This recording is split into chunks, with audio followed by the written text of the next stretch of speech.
somewhere in the British Museum's department of the Middle East, in a climate-controlled storage environment where the temperature does not change by more than a degree across any given year, there is a clay tablet roughly the size of a human palm. It is brown-grey, the colour of dried river sediment, and it weighs perhaps as much as a ripe plum. The surface is covered in wedge-shaped marks pressed into the clay when it was still soft, perhaps 3,300 years ago, by a stylus made of reed.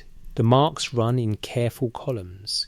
To the eye untrained in cuneiform, they look like the tracks of a small bird that walked across wet mud and then flew away. To the scholar who can read them, they say something that should not be possible. They tell the story of a god who descended into the land of the dead and came to rule it. The tablet's British Museum accession number is E29865. Its Amarna catalogue reference is E357. And the first extraordinary fact about it is not what it says, it is where it was found, not in Iraq, not in the great river cities of ancient Mesopotamia, not in Nippur or or Babylon or Nineveh, which are the places you would expect to find a Sumerian text about the gods of the underworld. This tablet was found in Egypt, in the ruins of a palace built by a pharaoh who tried to rewrite his entire civilization's religion and failed, in a room that appears to have functioned as a scribal school, where young Egyptian scribes were being taught to read and write in a foreign language, and where someone, a teacher, an administrator, a scholar whose name we will never know, had set out this particular story as a lesson text.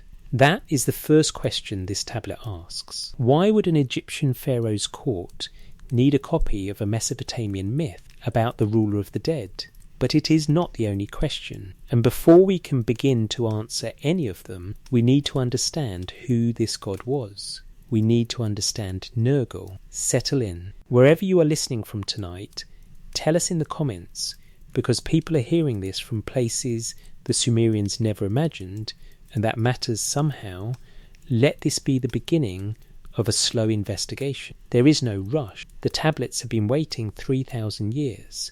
They will wait a little longer while we find our footing. The name Nergal appears in the tablets of ancient Mesopotamia for the first time in the early dynastic period, roughly 5,000 years ago. At that point he was called something else, Meslam, a name that means he who has come out of Meslam, where Meslam was the name of his great temple in the city of Cutha, located north of Babylon in what is now central Iraq. The name Nergal itself first appears in cuneiform records during the Year 3 period, around 4,000 years ago, and it does not take long to understand why it became the dominant form. The name, decoded from its Sumerian roots, translates as Lord of the Great City, not the great city of any human kingdom, the great city below the ground, the city where everyone eventually arrives, and from which no one returns. In the Sumerian worldview, the underworld was not a formless darkness.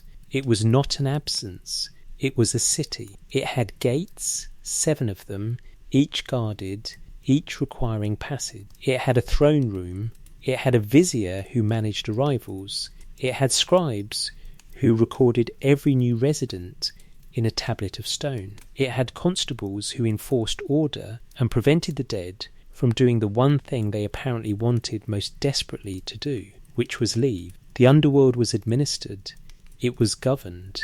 And the question the Sumerians recorded in their tablets, a question they seem to have held with deep seriousness rather than as mere storytelling, was this: who governs it? Nergal governed it, or rather, Nergal came to govern it. And the story of how that happened is one of the most complex, most carefully structured, and most quietly strange narratives that has survived from the ancient world.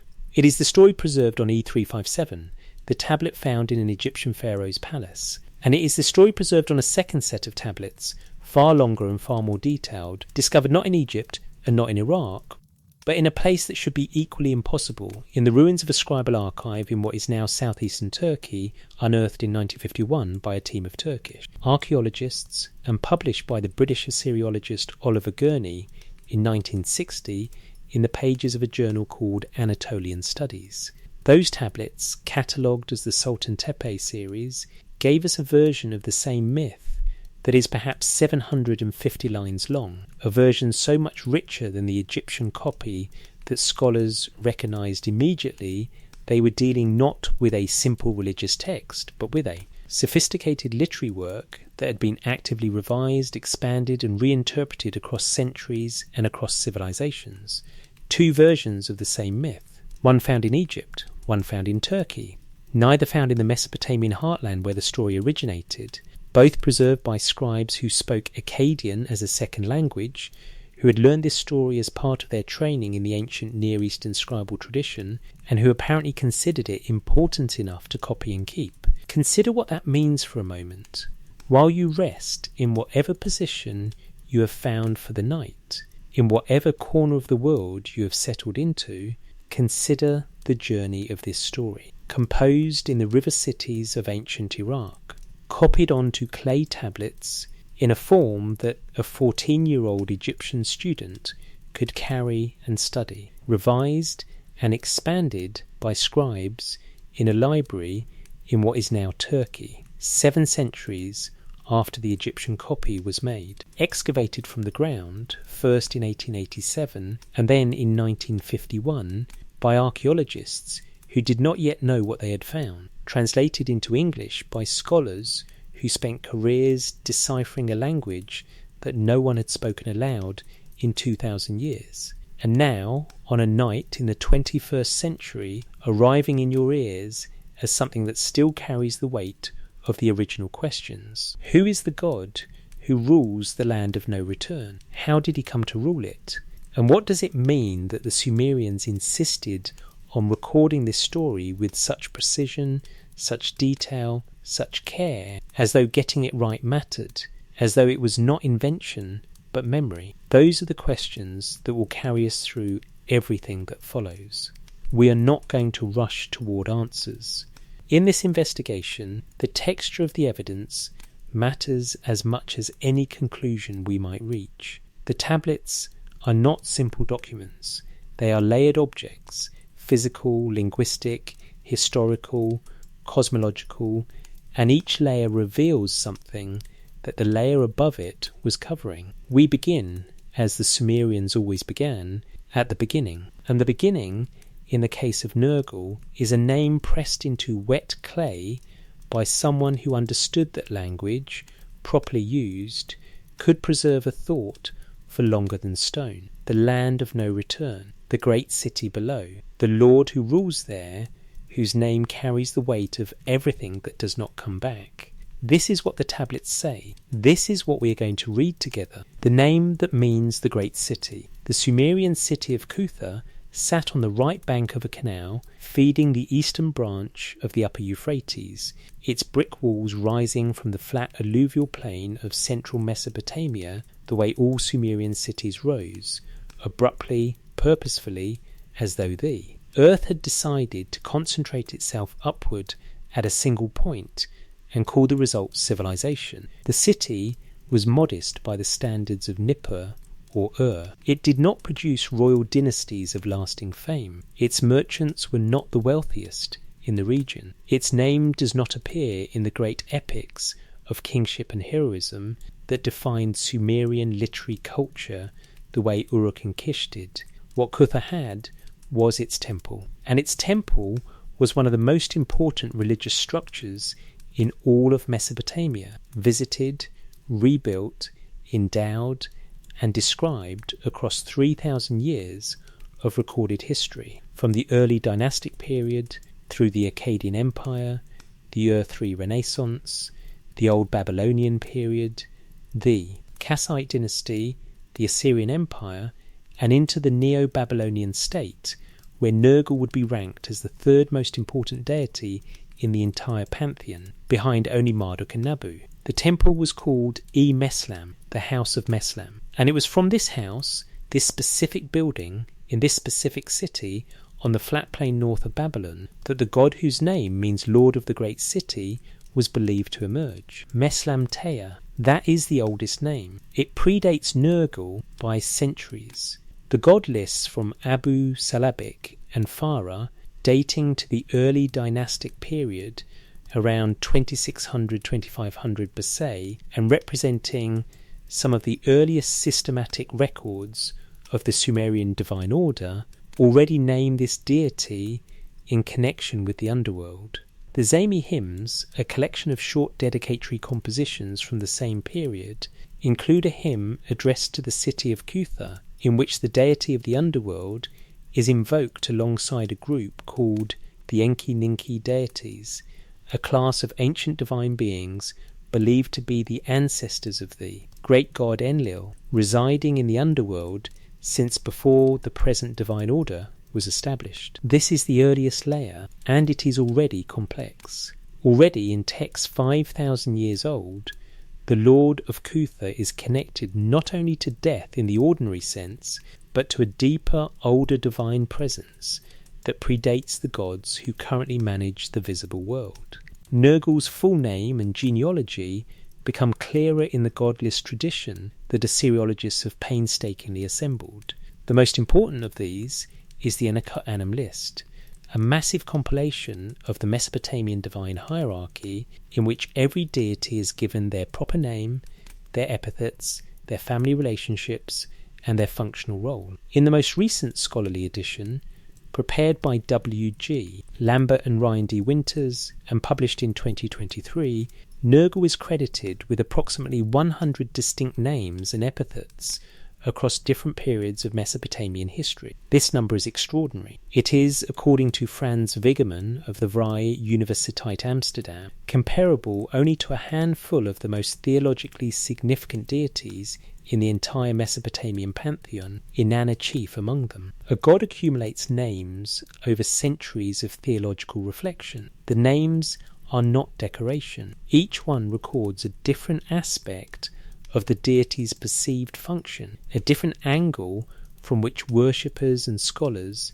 approach the problem of what this particular divine force actually was. Some of Nergal's epithets are straightforwardly terrifying. He is called kur-nu-gi-a, bull whose great strength cannot be repulsed, attested already in the early dynastic period. He is called Lugal-Marada, a title connecting him to the city of Marad and its warrior traditions. He is called, in one old Babylonian Adab composition analysed by Jeremiah Peterson of the University of Pennsylvania, Enlil of the homeland and the underworld, a title that places him in the position of supreme administrator for both realms, the visible and the invisible, the living and the dead. In that same composition, he is described as a divine judge who holds court at sunset, at the precise moment when the boundary between the world above and the world below is at its most permeable. And then there are the names that seem to contradict everything else about him. Lugal-Silima, Lord of Peace. Lugal-Esau, Lord of the Poplar Tree. Lugal-Giima, Lord of the Date Palm. Lugal-Zuluma, Lord of the Dates. These are not the names of a god of plague and battlefield death. These are the names of a god who governs agriculture, who oversees the fertility of the land, who ensures that the harvest happens and the trees bear fruit. As the scholar Dinah Katz has noted, these agricultural names appear primarily in late sources, which complicates any simple reading of them as original attributes. But their existence in the tradition, their preservation across centuries by scribes who clearly felt they belonged, points to something important about how Nergal was understood in his fullness. He was not only a destroyer, he was the deity whose domain encompassed all forms of death that came before their natural time, and who, precisely because he governed those deaths, also governed the conditions that prevented them. The god who could send plague could also withhold it. The god who could scorch the earth with the killing heat of summer could also ensure that the heat relented in time for the harvest. Destruction and protection were not two different gods. They were two aspects of the same divine authority, held by a single figure whose function was to be the absolute sovereign of inflicted death in all its forms, and whose sovereignty, once acknowledged and properly propitiated, was the very thing that kept inflicted death within bounds. The parentage recorded in the overwhelming majority of sources places Nergal as the son of Enlil and Ninlil. This is not a peripheral genealogical detail. Enlil was one of the three supreme deities of the Sumerian pantheon, the god of wind, breath, and the active divine force that organised the visible world. His word was binding on gods and humans alike. His city was Nippur, the religious centre of Mesopotamia, where the Kor temple served as the earthly residence of divine authority. Ninlil was his consort, goddess of grain and destiny. Their children occupied pivotal roles in the divine administration of the cosmos. Nana, the moon god, Utu Shamash, the sun god, and Nergal, a hymn from the reign of Ibbi-Sin, one of the last kings of the Earth of Three Empire 6. 2028-2004 BCL, preserved on tablets from Nippur and now held in the Istanbul Archaeological Museum, records explicitly that Enlil and Ninlil bestowed dominion over the land of the dead upon their son Nergal. The phrase used in the Sumerian text is precise. The Sumerian term kalam refers to the living world, the land, the people, the human civilizations organised by divine will. The term kur refers to both mountain and underworld simultaneously, a linguistic doubling that the Sumerians appear to have considered significant rather than ambiguous. The hymn describes Nergal as the Enlil of the Kalam and the Kur, the supreme organising authority of both. He decides the fates of the dead the same way his father decides the fates of the living. This parallel structure, Enlil above, Nergal below, each holding the same kind of authority over their respective realms, is not metaphor in the Sumerian framework. It is administration. The universe, as the Sumerians recorded it, operated according to a system in which every domain had a designated authority, every function had a responsible deity, and the stability of the whole depended on each authority performing its role without violation. Nergal's authority over the dead was not a grim consolation prize.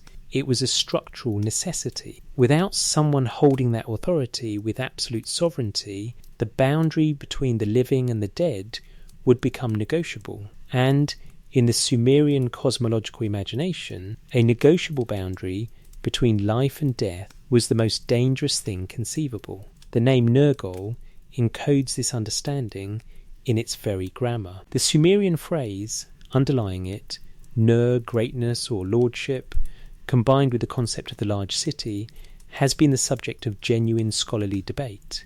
Pieter Steinkeller of Harvard University published a careful analysis of the name's etymology in 1987, followed by additional observations in 1990, examining the cuneiform signs used to write it across different periods, and proposing precise readings of each element. The variation in spellings, dki.unu in the earliest texts, dki.gr.unu.gol in later forms, du.gur in the Middle Babylonian period onward, reflects not inconsistency, but the evolution of a scribal tradition, adapting to changes in how the cuneiform signs themselves were written. The core meaning remains stable across all variants. The great city, the large settlement, the place where everyone goes, the place whose lord holds authority over the largest population in the universe, because the dead outnumber the living, and have outnumbered them since the first human being died. There is something in this naming worth holding for a moment before we move on. The Sumerians called the underworld a city, not a cave, not a void, not a darkness. A city, their highest organisational concept, the structure that defined civilization, the thing that made humans different from animals, and that gave divine order a physical form in the visible world. The greatest city of all, by this logic, was not Nippur or Ur or Uruk. The greatest city was below the ground, because it was the oldest and the fullest, and the one that never lost a resident, and its lord needed a name proportionate to that sovereignty. lord of the great city, Nergal. His primary worship throughout Mesopotamian history remained centered at Emeslam in Cutha, but the texts record cult sites dedicated to him across the region. Dilbat, Isin, Lhasa, Nippur, Ururuk, and Markanapir are all mentioned in records spanning the 3rd and 2nd millennia BC. The 2nd millennium king, Shulgi of the Ur-3 period, who ruled from approximately 2094 to 2047 BC, and whose administrative records survive in extraordinary quantity, left a foundation inscription recording his rebuilding of the Emeslam temple. The temple's name itself, House of Meslam, preserved the older name of the deity Meslamtea within the structure that housed him, a kind of architectural memory of the god's earliest identity embedded in the building that served him for millennia. And it is from that building, from that city, from that name, that everything else in this investigation flows. The myth of the descent, the marriage to the queen of the dead, the god who governs both plague and protection, the star that bears his mark, moving its red light across the Mesopotamian sky. The tablets copied in Egypt and Turkey by scribes who felt that this story, above all other stories, was worth preserving. We begin to understand why when we understand what he was. Not the god of death in some general abstract sense, the god of the specific death that comes without warning, the epidemic, the war, the heat that kills the harvest and empties a city quarter in a week, the god of the death that the living had not chosen and had not prepared for, and the god, therefore, whose governance of that death was the only thing standing between the ordered world and unmanaged catastrophe. That is the figure who descends, eventually, to the underworld. That is the figure whose arrival there changes everything. But before we can follow him down through the 7 gates, we need to see the world below as it was before he arrived, and understand what the Sumerians recorded about the place they called, in their oldest and simplest phrase, the land of no return, the city beneath the ground. The Sumerian phrase is kur-nu-gi-a, break it apart, and the meaning is direct. Kur is the underworld, which is also the mountain, which is also the foreign land, a single concept that places the realm of the dead simultaneously beneath the earth, beyond the horizon, and outside the known order. Nu-gi, a means of no return, the negation of the verb to come back, to circle, to reverse. The full phrase, appearing first in the Descent of Inanna texts, assembled from multiple Nippur tablets now held in the University of Pennsylvania Museum and the Istanbul Archaeological Museum, translates with absolute bluntness the land of no return, not the land of punishment, not the land of reward, not a place where the dead are judged according to their moral conduct during life and sorted accordingly, simply the land of no return, the one-way destination, the city you enter and do not leave. The Akkadian equivalent, attested in the Nergal and Ereshkigal myth and throughout the later cuneiform literature, is Erettu-la-3. The phrasing carries a bureaucratic precision that the Sumerian phrase almost lacks. La-3 is a legal formulation, meaning of not turning back, the same language used in Babylonian administrative texts to describe contracts that cannot be reversed, decisions that cannot be appealed, fines that cannot be refunded. The choice of this language was not accidental. The underworld in the Mesopotamian worldview was not a realm of chaos. It was a realm of irreversible administrative finality. It was the end of process, the last step in a procedure that began at birth and whose outcome was never in question. To understand why Nergal's arrival there mattered so much, we need to walk through those 7 gates before he does. We need to see the world below as Ereshkigal governed it alone, in the version of reality that preceded the marriage, the version preserved most fully in the Descent of Inanna, one of the oldest literary compositions to survive from ancient Mesopotamia, assembled from fragments dating to the Old Babylonian period, but preserving material that many scholars believe is older still. Inanna descends. This is the opening. The goddess of love, sexuality, war, and the morning and evening stars, the most complex, most powerful, most widely worshipped female deity in the Mesopotamian pantheon, announces her intention to descend to the great below. The Sumerian text uses the word kur-nu-gi-a, the great below, the vast underworld, a term that conveys enormity rather than depth alone. Inanna's motivation is never fully stated in the text, a gap that has generated enormous scholarly debate. She may be descending to attend the funeral rites of her sister's husband. She may be descending to extend her authority. She may be descending because the underworld is the one domain she does not control and she cannot tolerate incompleteness. The text does not say. It records the action without explaining the intention, which is itself a kind of literary precision. The underworld, in the Sumerian imagination, may not require a rational motivation. Some descents simply happen. Before she goes, Inanna instructs her attendant Ninshuba to arrange a rescue operation if she does not return within 3 days. Then she begins the journey. The 7 gates of the underworld are described with a specificity that reads less like myth and more like architectural record. Each gate has a guardian. Each guardian has a title. Each gate is a threshold at which Inanna is required to surrender one item of her divine regalia, the articles that identify her as who she is, that give her power its form, that allow her to function as the goddess she has been. At the first gate, she surrenders her crown, the shugura, the great crown of the plain. At the second, her earrings of lapis lazuli. At the third, a necklace of lapis lazuli strung at her throat. At the fourth, the breastplate called man, come, come. At the fifth, the gold ring on her wrist.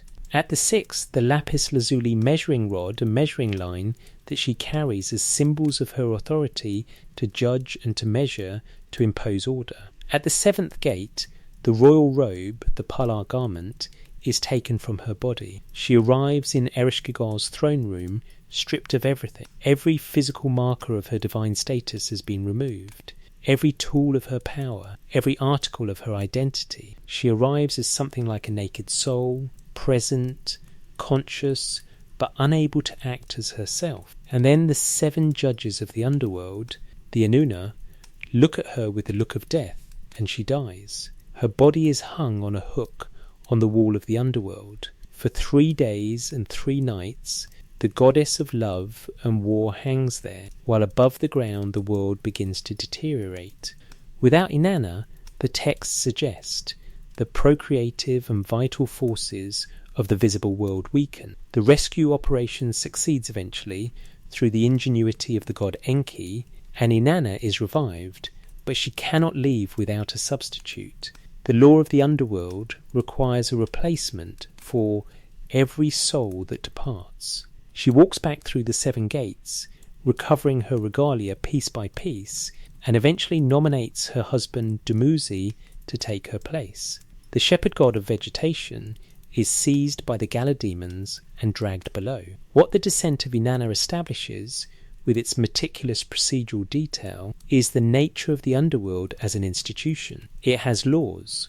It has rules that even the most powerful goddess in the pantheon cannot override. It has a governing structure that functions independently of any individual deity's will, including the will of the queen who sits on its throne. Ereshkigal does not decide to kill Anunna out of malice. The Anunna judges decree the death through a process, the fatal gaze, the fatal word, that operates according to the logic of the institution rather than the preference of any individual. The underworld in this text is governed not by personal authority, but by systemic necessity. The Akkadian version, the Descent of Ishtar, preserved on tablets from the library of Ashurbanipal at Nineveh, presents the same journey in compressed form, a later, shorter rendering that keeps the 7 gates, but reduces the emotional complexity of the Sumerian version. Its opening lines establish the geography in terms that have become the most quoted description of the Mesopotamian underworld in modern scholarship, to the land of no return, the land of darkness, Ishtar, the daughter of Sin-set Herir. The word translated as darkness here is the Akkadian etu, which refers specifically to the absence of light that characterises sealed underground space. Not metaphorical darkness, but the physical darkness of a room with no windows, the darkness inside a tomb, the darkness of a place where the sun has never reached. Ereshkigal's domain, the realm she had ruled, alone, since before the current divine order was established. Who is Ereshkigal? The texts give us a figure of genuine theological complexity, and it is important to spend a moment with her before Nergal arrives, because her pre-existing authority is the foundation upon which everything that follows is built. Yager Heffron of the ORACC project at the University of Pennsylvania notes that Ereshkigal's significance in the Cuneiform record is primarily literary rather than cultic. She does not have the kind of organised public worship, the physical temples, the personal prayer tradition, that most major. Mesopotamian deities accumulated. This asymmetry is telling. Ereshkigal was not a god to whom individuals brought offerings for personal benefit. No one prayed to Ereshkigal for a healthy child or a successful harvest. She was not that kind of deity. She was the destination, the inevitable, the one whose jurisdiction everyone entered eventually, not by choice, but by the logic of mortality itself. Alhena Gadotti of Johns Hopkins University, working on the composition known as Gilgamesh, Enkidu and the Underworld, has noted that old Babylonian sources describe Ereshkigal as having received the Underworld as a kind of dowry from her divine family, a gift or an assignment from the original divine order, establishing her authority there as primary and unquestioned. This means the tradition of her original sole authority predates the Nergal myth. It was known independently of it. The audience for the Nergal and Ereshkigal myth understood, when they heard it, that the queen of the underworld was not a deity awaiting a husband in order to function. She was already governing the underworld efficiently. Her court was already running. Her bureaucracy was already processing arrivals.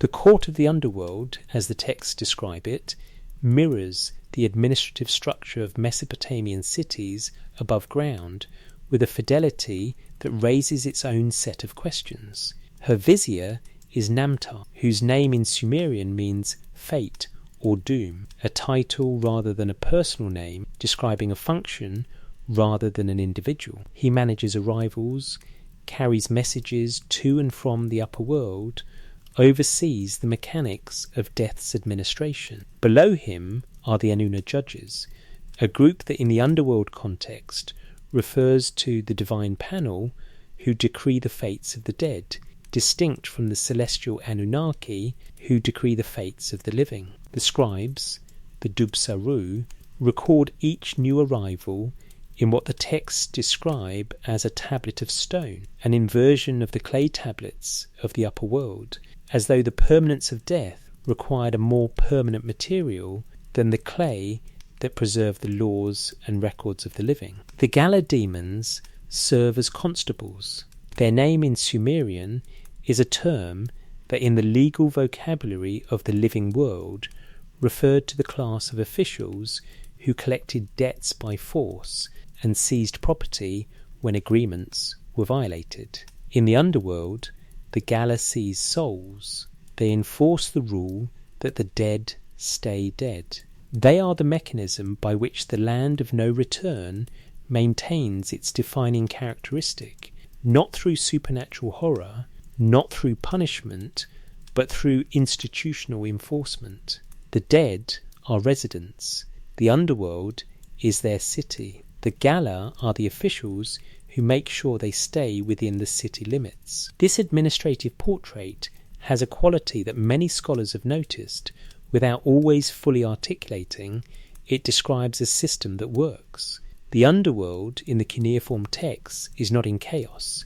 It is orderly. It is functioning. Ereshkigal's court processes arrivals, maintains records, enforces the rules of residence, and manages the boundary between its domain and the world above with institutional precision. The gods of the upper world cannot simply descend whenever they choose. The rules of the seven gates apply to everyone. Inanna discovers this to her destruction. Even Nergal, as we will see, cannot simply walk in and take over. So why does Ereshkigal's perfectly functioning underworld need Nergal? That is the central question the myth is built to answer.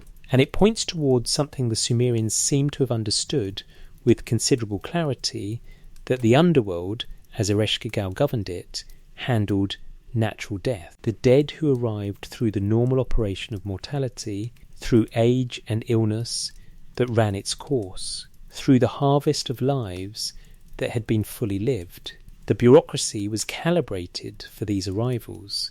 The tablets of stone were waiting. The Gala knew what to do. But there was another category of death, a category that did not arrive through the gentle processes of natural ending, but through sudden violence, through war, through epidemic, through the killing glare of the midsummer heat that emptied city quarters in days, through plague that took a young woman before she had buried her parents, and a warrior before he had seen his children grown. Inflicted death, the death that came before the record was ready, the death that overwhelmed the system, arriving in quantities that no orderly bureaucracy could process at its normal pace. Inflicted death had its own god, and that god was ungoverned.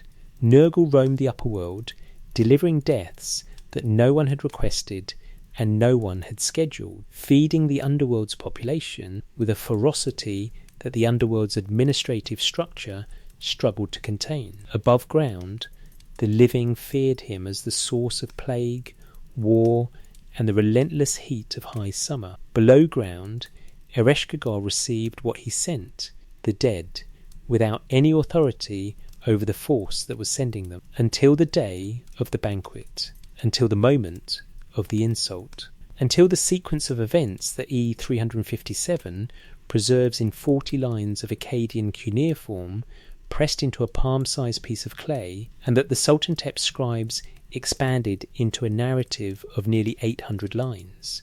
The land of no return was about to acquire a second ruler, and the story of how that happened is far stranger, far more precise, and far more purposeful than the word myth has ever adequately captured. The god of inflicted death. The Kassite king Melishipak ruled Babylonia from approximately 1186 to 1172 BCE, and he left behind several kuduru, inscribed boundary stones, carved from grey limestone, recording land grants and legal decisions, and invoking the protection of the gods against anyone who disturbed them. One of these kuduru is now in the Louvre Museum in Paris, catalogued as SB22, found at Susa, where it had been taken as war booty by Elamite raiders in antiquity. It is approximately 40 centimetres tall. Its surface is organised in registers, horizontal bands,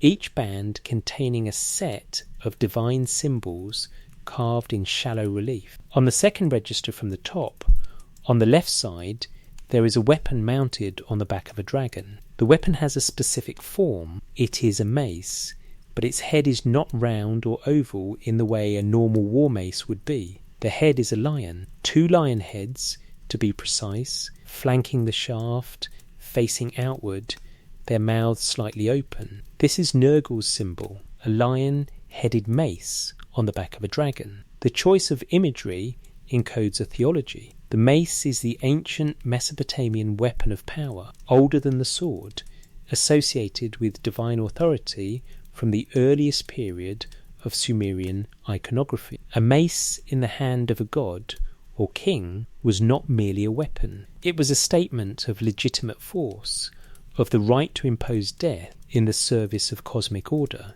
The lion head transforms it. The lion in Mesopotamian symbolic vocabulary represented several overlapping qualities: ferocity without hesitation, sovereignty without apology, the force that kills cleanly and without negotiation. 2 lion heads on a single mace implies that this force operates in more than one direction simultaneously, that the authority it represents does not distinguish between contexts, does not negotiate about when to apply itself, does not wait for permission. And the dragon beneath it, the muhu, the hybrid serpent dragon that served as a mount for multiple Mesopotamian deities, places this symbol within the domain of the chthonic, the below ground, the realm where the primal forces of the cosmos operate without the civilizing influence of daylight. Nergal's symbol sits on a creature of the deep.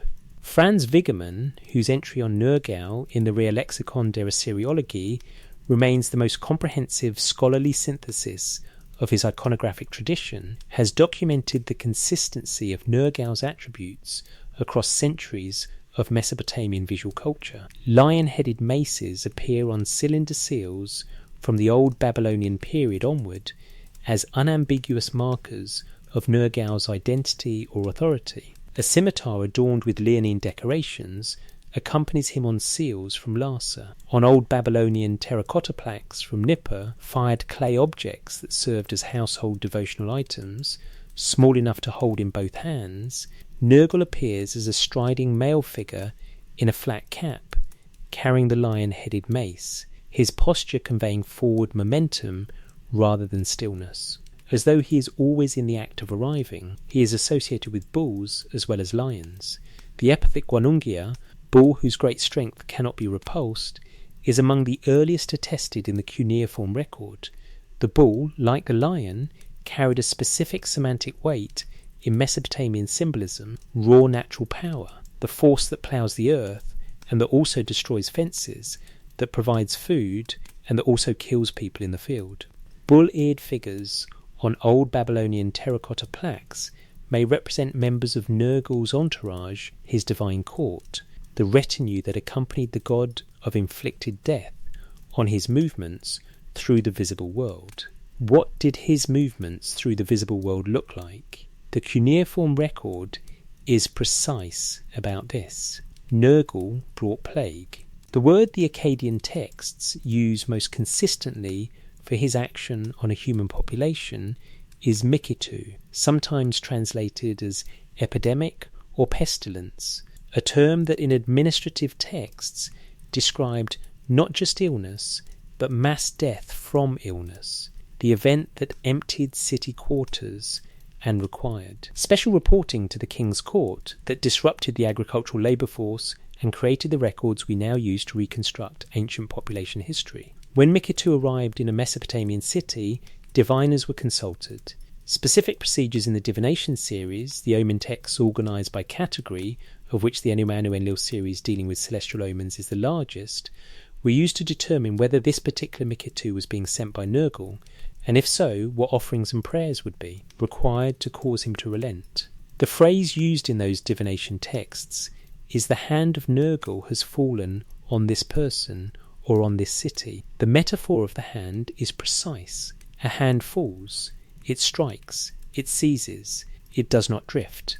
The hand of Nergal was inflicted death in its most specific form, targeted, arriving suddenly, requiring a specific divine response. The prescribed response, when a diviner determined that the hand of Nergal was the cause of a person's illness, included specific offerings at Emeslam in Cutha, prayers addressed jointly to Nergal and Ereshkigal, and in some cases the performance of ritual procedures designed to substitute an effigy for the sick person, redirecting Nergal's attention away from the living and toward a symbolic replacement. This is the practical texture of Nergal worship in ancient Mesopotamia, not an abstract theological exercise, a system of responses to medical emergency developed by scribes, diviners, and temple administrators over centuries, calibrated to the specific character of the god whose action was being addressed. The logic is coherent once you understand the underlying cosmological framework. If Nergal sends plague, then Nergal can also withhold it. If his hand can fall on a city, his hand can also be lifted. The god who kills with the precision of a targeted blow can also choose not to strike, but he chooses on his own terms, not on the terms of human petition alone, which is why the ritual had to be exactly right, the offerings exactly correct, the prayer formulas exactly as the tradition prescribed. A careless petition might be ignored. A perfectly executed ritual might be heard. Nergal was also a war god. This dimension of his identity is present from the earliest records and remains consistent across all periods. He accompanied rulers on military campaigns. His war standard, a physical object, a pole mounted with a lion-headed symbol, carried with Assyrian armies into battle as a divine presence that delivered death to the enemy while protecting the king. In this capacity, he earned the slightly paradoxical title Lugal Salima, Lord of Peace. The paradox resolves once you understand Mesopotamian strategic theology. The most effective deterrent against war is a god so thoroughly associated with military death that enemies are reluctant to provoke him. Nergal guarantees peace the way a sheathed sword guarantees the absence of violence, through the implied threat of what he can do when released. He was associated with the noon sun and with the summer solstice. This is a dimension of his character that early 20th century scholars, Emil Kraling among them, overemphasized to the point of making him essentially a solar deity. Modern scholarship has corrected this. While Nergal's connection to the destructive potential of the midsummer sun is real and attested in multiple texts, his primary celestial association is with sunset rather than noon. An old Babylonian Adab composition describes him judging at sunset, at the moment when the sun passes from the visible world toward the underworld, the precise moment of transition between the realm of the living and the realm of the dead. Another composition calls him King of Sunset. The sunset association clarifies something the noon sun identification obscures. Nergal is not the sun in its productive, illuminating aspect. He is the sun in the act of departure, the sun that is leaving the world, the sun whose movement at the horizon marks the daily opening of the boundary between above and below, and this is where the red planet enters the record. Nergal was associated with Mars, the planet that Babylonian astronomical texts called Mulalbatnu, the Red Wanderer, or in later traditions simply Din Nergal, the divine name applied directly to the celestial body. The Mold-or-Apin Compendium, a Babylonian astronomical treatise preserved on tablets from the Nineveh Library, records the planet's position in the Babylonian sky map and its significance for omen interpretation. The association between Mars and Nergal was not based on symbolic resemblance alone, though the red colour of the planet clearly connected it to blood, fire, and the characteristic attributes of a war and plague deity. The association was based on observed behaviour. Mars, unlike Venus or Jupiter, moves erratically through the sky from the perspective of an observer in the Mesopotamian lowlands. It retrogrades, it appears to reverse direction and move backwards for periods,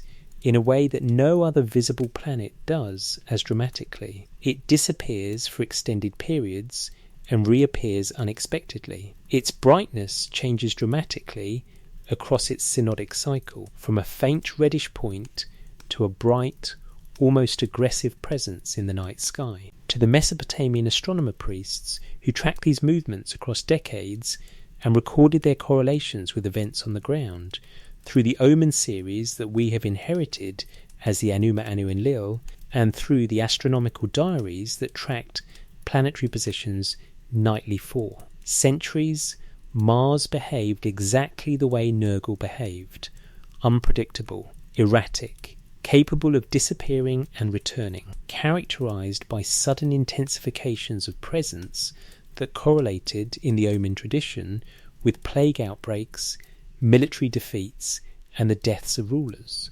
The Red Wanderer was the sky signature of the Lord of Inflicted Death. We will return to the astronomical dimension of Nergal in a later chapter, because it raises questions about the boundary between observation and theology that are worth examining in their own right. For now, the important point is this: the symbol on the kuduru of Melishipak, the lion-headed mace on the dragon, is not merely decorative. It is a compressed record of an understanding of what this force was, how it operated, what it required from those who lived within its reach. The lion-headed mace says this is a force of absolute unrelenting authority operating in the space between the visible world and the domain of the dead, striking when it chooses, carrying the sovereign weight of inflicted death. It is this force, ungoverned above the ground, feeding the underworld below, that the myth of the divine banquet will now attempt to organise. Nergal does not descend because he wants to. He descends because of an insult, and the insult, as we are about to see, turns out to be precisely the mechanism through which cosmic order corrects one of its most dangerous structural imbalances, the banquet insult and the descent. The story begins in heaven. This is already significant. The myth of Nergal and Ereshkigal does not begin in the underworld, or on the battlefield, or in the city of Cutha, where Nergal's temple stood. It begins at a feast of the gods, a divine banquet, the kind of social occasion through which the Mesopotamian theological imagination understood the maintenance of right relationships among the inhabitants of the cosmic order. At a banquet, everyone must be present in their proper place.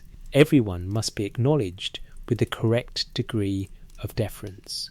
The protocols of the feast mirror the protocols of the cosmos. If the feast is correctly ordered, the cosmos is correctly ordered. The cosmological regulations governing the relationship between the upper world and the underworld are stated at the outset of E357 with a matter-of-fact precision of administrative law. The gods of the upper world cannot descend to the underworld. The gods of the underworld cannot ascend to the upper world. The boundary is absolute. This rule serves a cosmological function that will only become fully clear as the narrative proceeds, but for now it establishes the problem: how then does Ereshkigal participate in a heavenly banquet? How does she receive her portion of the feast that sustains the divine community? The answer, as recorded in the Amarna Tablet E357 British Museum, accession E29865, dated to the 14th or 15th century Beck, and now held partly in London and partly in the Vorderasier Teachers Museum in Berlin, as the tablet is split between collections, is through a proxy. Ereshkigal sends her vizier Namtar to the upper world to receive her share of the banquet on her behalf. Namtar ascends. He arrives at the celestial feast. All the assembled gods, the great Anunnaki of heaven, the deities who manage the visible world, rise to their feet when he enters. All of them, in the formal choreography of the divine feast, acknowledge his presence with the gesture of standing, which in the protocol of Mesopotamian court culture was the basic act of recognition, of admitting another's presence and dignity. All of them, except one god, remains seated. The text of E357 does not linger on this moment with dramatic emphasis. It records it with the flat precision of an administrative report. When Namtar arrived, the gods rose, except for one who did not rise. The god who did not rise was Nergal. Namtar reports this to Ereshkigal. She is not described, in the Amarna version, as wounded or grieved. She is described as having been insulted, a precise legal concept in Mesopotamian social vocabulary referring to a violation of established protocol that created an obligation for redress. She sends word to the upper world: the god who failed to rise must descend to the underworld and apologize. This is not a request, it is a demand backed by the authority of the Queen of the Dead, who controls the boundary that every living being will eventually cross. Before Nergal descends, he visits the god Ea, Enki in his Sumerian form, the Lord of Wisdom, the god of the freshwater abyss, and the divine craftsman who manages the practical mechanics of the cosmos. Ea's advice is extensive and precise. He tells Nergal to carry a throne as a gift, and then he gives him a list of things he must not do under any circumstances. Do not sit in the seat that is offered to you. Do not eat the bread that is offered to you. Do not drink the water or beer that is offered to you. Do not wash your feet in the basin that is prepared for you. Do not dress in the garment that is laid out for you. And, Ea adds, with an emphasis that the text conveys through the specificity of the instruction, do not lie with Ereshkigal when she uncovers herself before you. Each of these prohibitions follows the same logic as the 7 gates. Eating the food of the underworld, drinking its water, wearing its garments, washing in its water, sleeping with its queen, each of these acts would constitute a form of integration with the realm of the dead.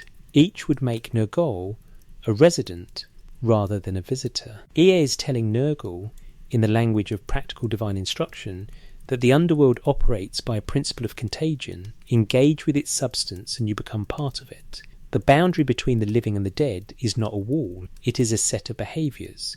As long as you do not participate in the substance of the underworld, its food, its water, its clothing, its physical intimacy, you retain your status as a being of the upper world, capable of returning. Nergal descends. He passes through the 7 gates of the underworld, surrendering something at each one. The texts describe him removing items as Ea had instructed, suggesting that what he surrenders is not his divine attributes, but rather the specific forms of protection Ea had given him for the journey. At each gate he encounters a guardian, and at each gate the threshold logic applies. Passage requires compliance. He arrives at Ereshkigal's court. He presents the throne. He is welcomed.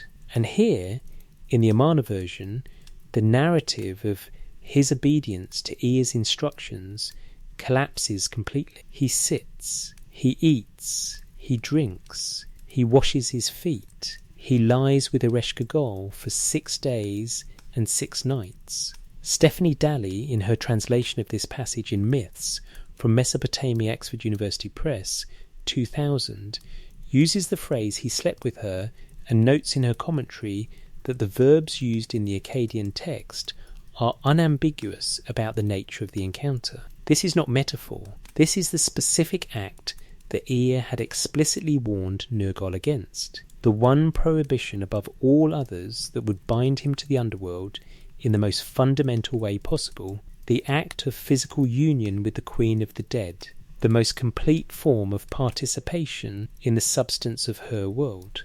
Why does he do it? The text does not say. This gap has generated scholarly debate for decades.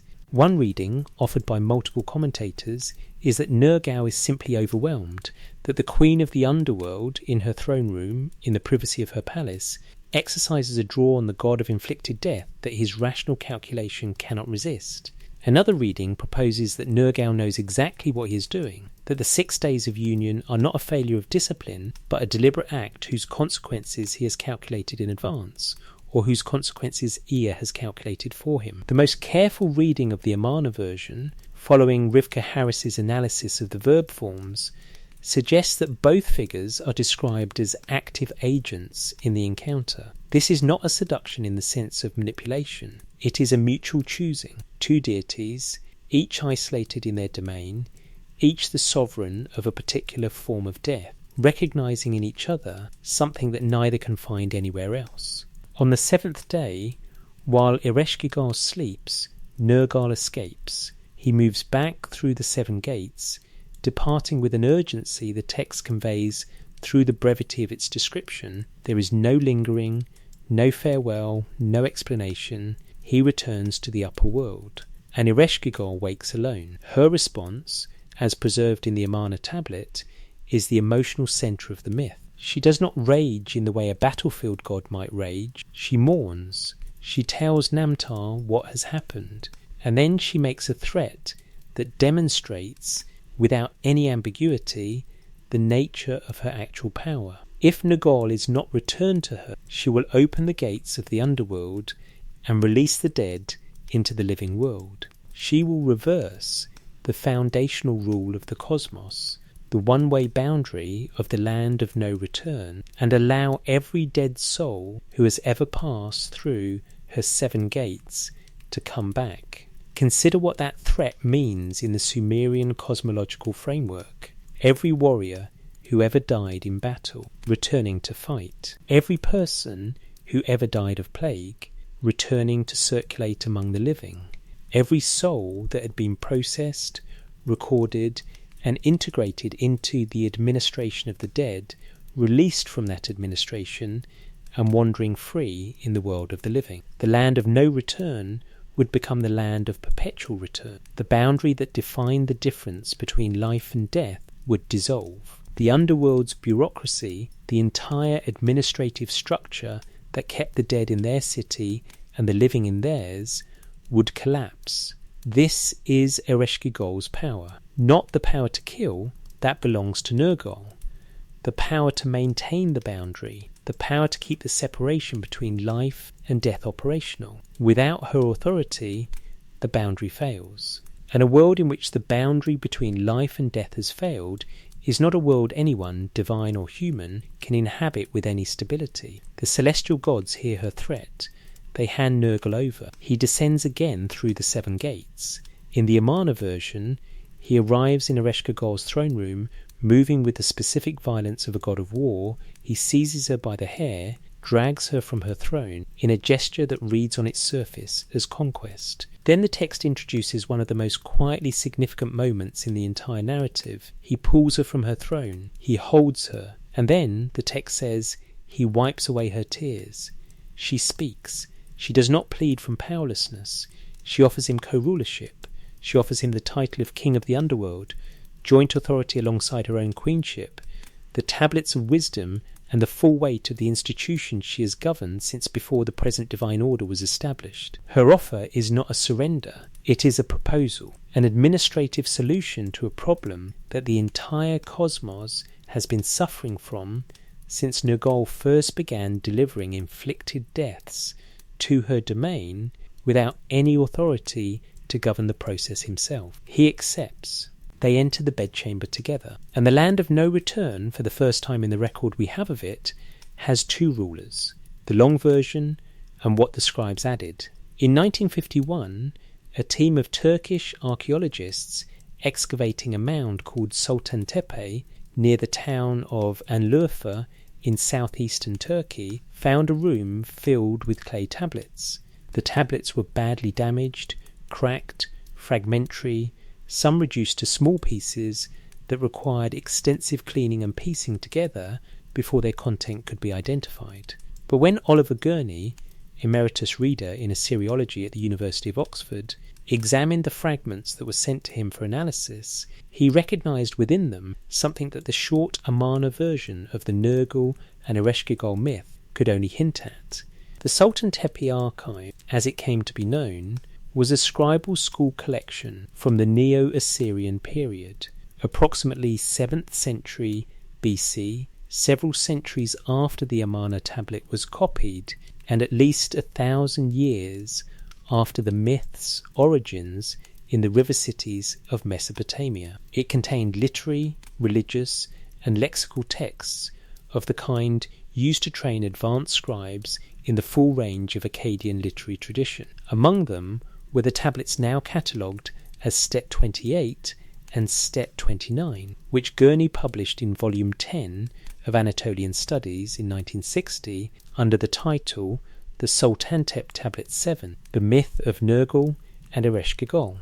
Together with a later Neo-Babylonian fragment from Uruk and several other pieces assembled from additional finds, the Sultan Tepe tablets gave scholars a version of the myth approximately 8 times longer than the Amarna version. What had the scribes added?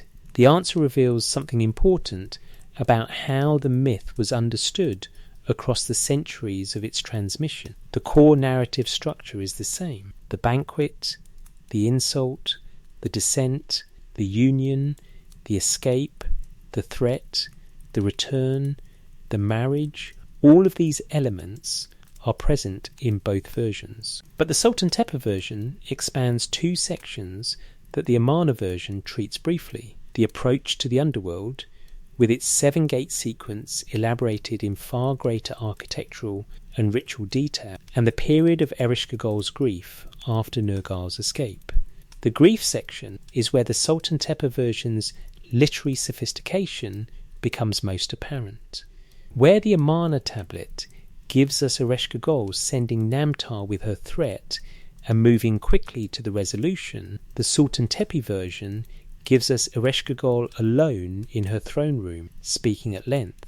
The passage is a lament, formally structured in the way Mesopotamian lament compositions were structured, with repeated refrains and a carefully modulated emotional arc. She describes her longing for Nergal not in the abstract language of divine protocol, but in the specific physical terms of a woman who has been loved and then abandoned. The French Assyriologist Jean Botreau, commenting on this passage, observed that the Sultan Tepe version resolves through what reads more like genuine love than tactical capitulation. Where the Amarna version ends with a gesture of violence and a negotiated settlement, the Sultan Tepe version ends with two deities who appear to want to be together, whose union is not simply an administrative solution, but something the text treats as emotionally real. Benjamin Foster, whose translations in Before the Muses, an anthology of Akkadian literature CDL Press, 2005, are the most widely used in current scholarship, situates the Nergal and Ereshkigal myth within a broader Babylonian literary tradition that took female emotional experience seriously as a subject for serious literary composition. The lament is not an addition that weakens the myth's theological argument. It is an addition that deepens it, that shows us what the marriage actually cost, and therefore what it actually meant. Ereshkigal's grief is the measure of the stakes. A queen who does not care whether she rules alone or with a partner would not make the threat she makes. The threat to open the gates of the dead and release the boundary between life and death comes from a deity who experiences isolation with an intensity proportionate to the size of her domain. She rules the largest city in the universe. She rules it absolutely, and she rules it completely alone. Nergal's willingness to return, whether understood through the lens of the Amarna version's violence or the Sultan Tepe version's desire, is equally the measure of the stakes on his side.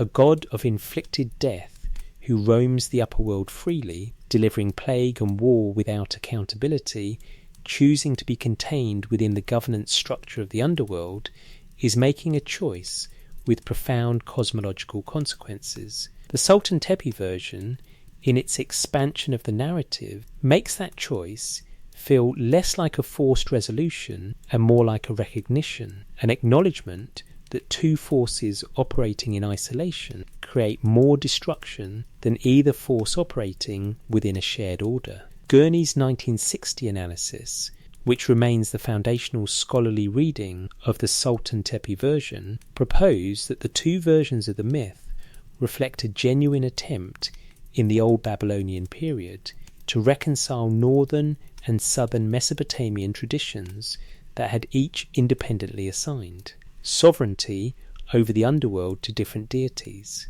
Stephanie Daly's 2000 commentary on the Myth in Myths from Mesopotamia extended this argument, suggesting that the marriage narrative was deliberately composed to resolve a theological tension, to explain how a deity whose primary cultus was in the north, in Cutha, came to share the authority of a deity whose sovereignty over the underworld was an older and more widely distributed tradition. The scribal school at Sultan Tepe, 7 centuries after the Amarna copy was made, was not simply preserving an old story. The scribes were participating in a living tradition of interpretation. They expanded the sections of the narrative that their community found theologically significant. They developed Ereshkigal's emotional interiority because the question of what it means for a sovereign of cosmic necessity to desire and to grieve was, for them, a real question. They elaborated the 7-gate sequence because the architecture of the threshold between life and death was for them a subject of genuine theological interest. And somewhere between the Amarna copy and the Sultan Tepe version, the myth had travelled from Egypt to Turkey, a journey of perhaps 2,000 kilometres, across cultures and languages and centuries, carried by scribes who understood that the story of how the Lord of inflicted death came to govern the land of no return was not a local myth. It was a description of how the cosmos worked. It belonged, therefore, to anyone who lived in the cosmos and needed to understand what governed the forces they could not control. There is a third fragment of this myth worth noting before we leave the question of transmission. A Neo-Babylonian version from the city of Uruk, dating to roughly the 6th or 5th century BC, preserves additional material not found in either the Amarna or Sultan Tepe versions.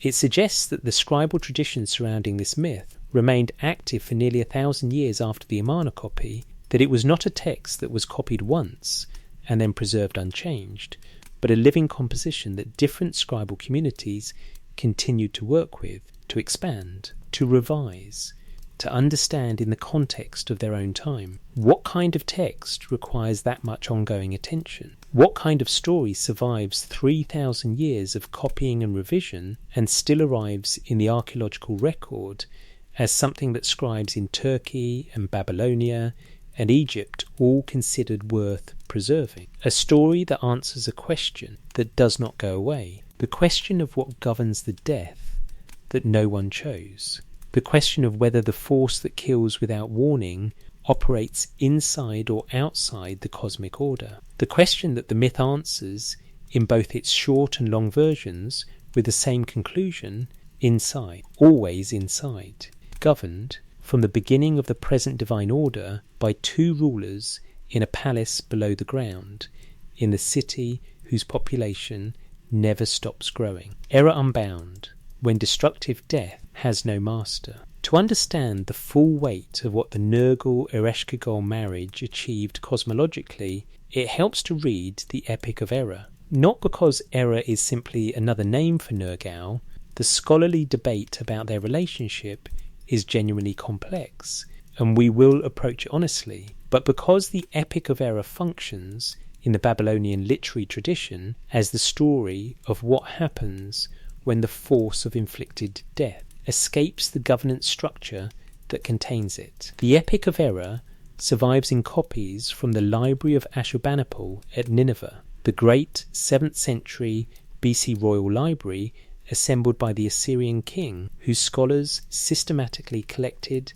and copied the Mesopotamian literary tradition on a scale unmatched in the ancient world. The British Museum holds several tablets of the Erra text, including K-1282, which preserves portions of the epic's 5th and final tablet. The composition as a whole, 5 tablets, several hundred lines, was analysed in depth by Benjamin Foster in Before the Muses and by Luigi Cagni in his 1969 Italian critical edition. Its date of original composition is estimated between the 11th and 8th centuries BC, placing it in the period when Babylonian literary culture was producing some of its most sophisticated theological works. Erra is Nergal, or rather, Erra is what Nergal was in his older, more specifically Akkadian identity, the scorching heat, the destroyer, the force of violent death operating under a Semitic name derived from the root Erra, meaning to scorch. The two names appear side by side in the epic, used interchangeably, confirming what the godless tradition had already established, that by the time of the epic's composition, Erra and Nergal were understood as aspects of the same divine force. The epic opens in Erra's palace. He is restless, his weapons are rusting, his army, the Sibitti, the Seven, the group of 7 terrifying demons who serve as Erra's agents of mass destruction, are idle, their violent energy undeployed, and they are angry about it. They petition Erra to act. They remind him of his nature, his function, his identity as the force that levels cities and reduces populations to ash. Their arguments are persuasive because they are true. Erra is the deity whose function is precisely this kind of destruction, and a deity who is not performing his function is out of cosmic alignment. Erra decides to act, but first he needs Marduk, the chief god of Babylon, the supreme deity of the Babylonian state religion and the supreme administrator of the visible cosmic order, to vacate his cult statue temporarily. Marduk's presence in his statue is what maintains the stability of Babylon. His absence creates a vulnerability in the cosmic structure through which Erra's uncontrolled destructive energy can pour. The epic records Marduk's reasoning for agreeing to the request. His statue requires cleaning and repair. The materials for the repair can only be obtained from locations that would require Marduk to leave his city. He agrees to go. What follows is described in language that oscillates between theological explanation and something that reads in the cuneiform like a systematic analysis of how civilizations fail. Cities fall, populations are massacred. Erra moves through the land not with the surgical precision of the hand that falls on a specific sick person, the plague death of the divination texts, but with the indiscriminate violence of uncontrolled force, the kind of death that strikes everyone simultaneously, that does not distinguish between the guilty and the innocent, the old and the young, the prepared and the unprepared. He destroys Babylon. He destroys neighbouring cities. He turns the gods of those cities against their own worshippers. The restraining figure in the epic is Isum, Erra's Sukul, his attendant deity, whose name means scorching in Akkadian, but whose function in the epic is precisely the opposite. He is the voice of reason, the counsellor who argues against the violence, who attempts to redirect Erra's energy, and finally succeeds in persuading him to relent. Ishum's argument, as Foster translates it, is not moral, it is administrative. The destruction has been sufficient. The demonstration has been made. Further violence will destroy the very structures that make Erra's authority meaningful. If there are no cities left, there is no one to fear the god of inflicted death, and a god without worshippers is a god without function. Erra relents. He issues a proclamation that things will return to order. Babylon will be rebuilt. The civilizations he has devastated will recover. And the epic ends not with punishment or defeat, but with Erra restored to his proper position in the cosmic order, dangerous, present, and for the moment, contained. The use of this text as an apotropaic device is documented in the cuneiform record with a specificity that deserves careful attention. Erica Reiner's 1960 study of plague amulets and house blessings, referenced in the ORACC database, established that fragments of the Erra epic were placed in homes and doorways as protective charms throughout the Neo-Babylonian and later periods. The colophons of some copies explicitly state this purpose, that the tablet containing the epic of Erra is to be kept in the house, that any household possessing it will be protected from the plague that Erra sends, that the god himself will look favourably on those who preserve his story. The logic of this practice is precise. A text that names Erra's power, that demonstrates his capacity for destruction, and that concludes with his restraint, functions as a reminder to the deity that restraint is part of his role. Invoking the story is invoking the precedent. Erra has agreed before to limit himself. The household that keeps his story is implicitly petitioning him to remember that agreement.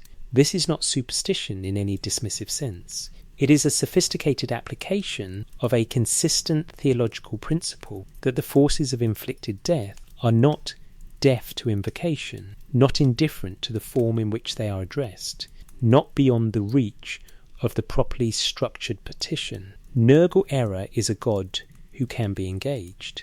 The marriage myth establishes the cosmological framework for that engagement. The Erra epic establishes the experiential evidence for why engagement is necessary, and the apotropaic use of the Erra text represents the practical application of both, the daily household level maintenance of the boundary between the force of inflicted death and the community it threatens.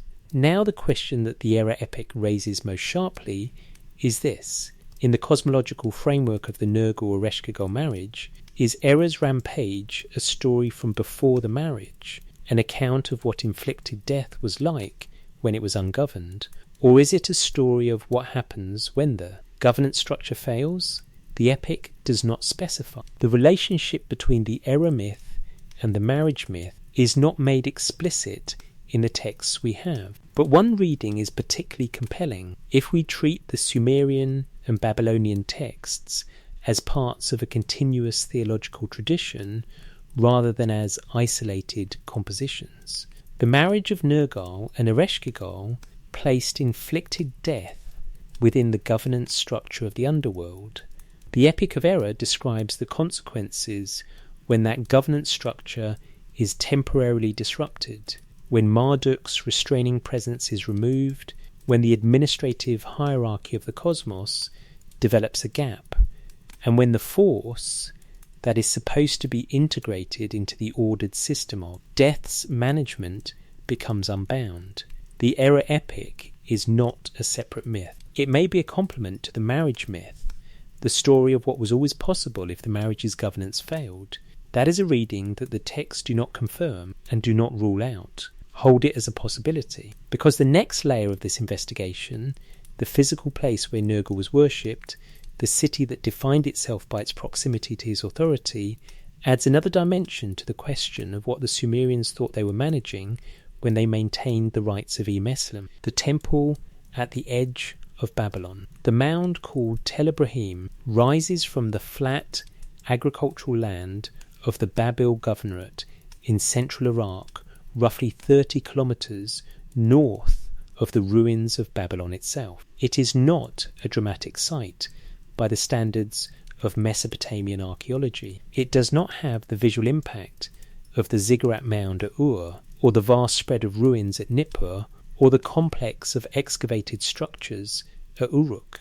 Tell Ibrahim is modest in profile, a low, irregular rise in the landscape, roughly oval, covered with the pale brown soil that marks the compressed debris of centuries of human occupation. Its modern Iraqi name, Tell Ibrahim, reflects the local tradition that associates the site with the patriarch Abraham, whose connection to the ancient city of has long made the entire region of central Iraq significant in multiple religious traditions simultaneously. The ancient name of the site was Cutha, also written Kutu, or in the Hebrew Bible as Cuth, from which the people of Cuth are named in 2 Kings 17:30, where they are recorded as having worshipped Nergal as their god after being resettled in the land of Israel by the Assyrian king. This biblical reference is one of the clearest extra-Mesopotamian confirmations of Nergal's cult and its geographical origin, a passing mention in a historical narrative about the religious practices of foreign settlers that happens to preserve the name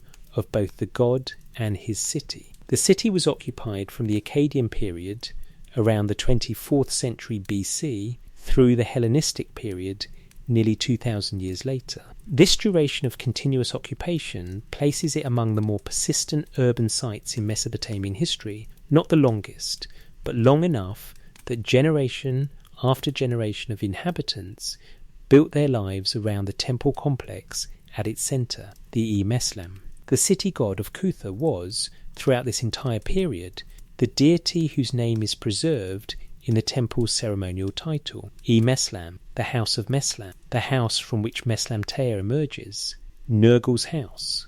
The only significant modern archaeological investigation of Tell Ibrahim was conducted by Hormuzd Rassam over a period of 4 weeks in 1881. Rassam, one of the most productive field archaeologists of the 19th century, was working under the auspices of the British Museum and operating in the same period that produced the great collections of Assyrian sculpture and cuneiform tablets that now fill the museum's Mesopotamian galleries. His excavation at Tell Ibrahim was brief and yielded limited material. Some Hebrew and Aramaic inscribed bowls from the late period of the site's occupation, a small number of tablets, and architectural evidence that confirmed the presence of a significant ancient structure beneath the mound.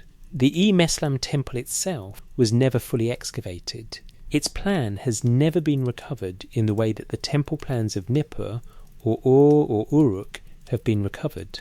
The archives that it surely held, the records of centuries of ritual practice, the hymns composed for Nergal's worship, the divination texts and offerings records and administrative documents that any major Mesopotamian temple would have accumulated over 2 millennia remain, if they survive at, all within the unexcavated soil of the mound. What we know about Emeslam comes primarily from inscriptions and textual references from other sites. The Ur III king Shulgi, who ruled from approximately 2094 to 2047 B, and whose prolific building program and administrative reforms are documented in thousands of clay tablets from across Mesopotamia, left a foundation inscription recording his rebuilding of the Emeslam temple of Nergal at Cutha. The inscription was found at Nineveh rather than at Cutha itself, another example of the mobility of textual records in the ancient world, texts about one city surviving in the archives of another. The inscription establishes that the Emeslam was already considered a structure worthy of royal attention and royal rebuilding at least 4,000 years ago, and that its care was understood as a duty of Mesopotamian kingship, rather than merely a local religious obligation. The Cuthian legend of Naram Sin, a composition preserved in the electronic Babylonian library corpus, maintained by Ludwig Maximilian University of Munich, and analysed by scholars including Joan Goodnick Westenholz in her 1997 volume on Akkadian legends, is set explicitly at Cutha at the Emeslam temple. The text presents itself as an inscription of the Akkadian king Naram Sin, the grandson of Sargon of Akkad, deposited in a tablet box within the temple for future kings to find and read. The story it tells is striking Naram Sin, confronted with an army of apparently superhuman warriors who cannot be defeated by conventional military means, seeks guidance through omens and prayer, receives counsel from the gods, and ultimately survives by a strategy of patience and restraint, rather than force. He deposits his account at Cutha specifically, at Nergal's temple, as a warning to future rulers about what happens when mortal force confronts forces it cannot overcome. The choice of location matters. A text about the limits of human power against forces that exceed human comprehension is deposited at the temple of the god of inflicted death. The place where Nergal is worshipped is the place where advice about surviving what cannot be controlled is preserved. This is consistent with the logic of Nergal's cult across all periods. You do not go to Emeslam to be protected from death in the abstract. You go to Emeslam to engage with the specific terrible force that sends unexpected death, and to learn through ritual, through prayer, through the correct performance of the relationship between the living and the deity, how to survive within its reach. Who visited Cutha? The textual record gives us some indication. Royal inscriptions from multiple dynasties, record building and restoration work at Emeslam. The Kassite kings, who ruled Babylonia from approximately 1595 to 1155s, and who left the Kudurru boundary stones with their careful inventories of divine symbols, clearly considered Nergal's cult significant.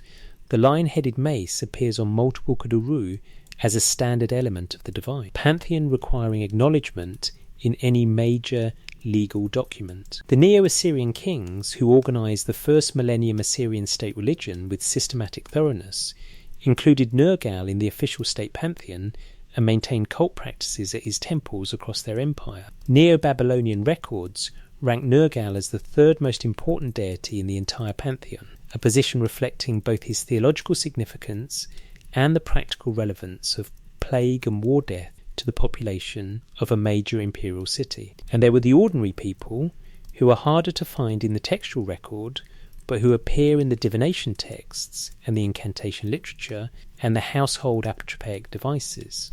The old Babylonian terracotta plaques, depicting Nergal as a striding warrior, inexpensive fired clay objects, not the luxury goods of royal courts, but the household devotional items of ordinary urban families, were found across sites in southern Mesopotamia. They indicate a personal religious practice around Nergal that existed independently of the royal cult, a private relationship with the god of inflicted death maintained in the domestic space by people who lived with the daily reality of epidemic disease and military violence, and needed a way to address the force they held responsible. Stone and Zemansky's archaeological work at Mekana Pier, the second city explicitly attested as being under Nergal's patronage, has provided additional data on what a city dedicated to a death deity looked like in practice.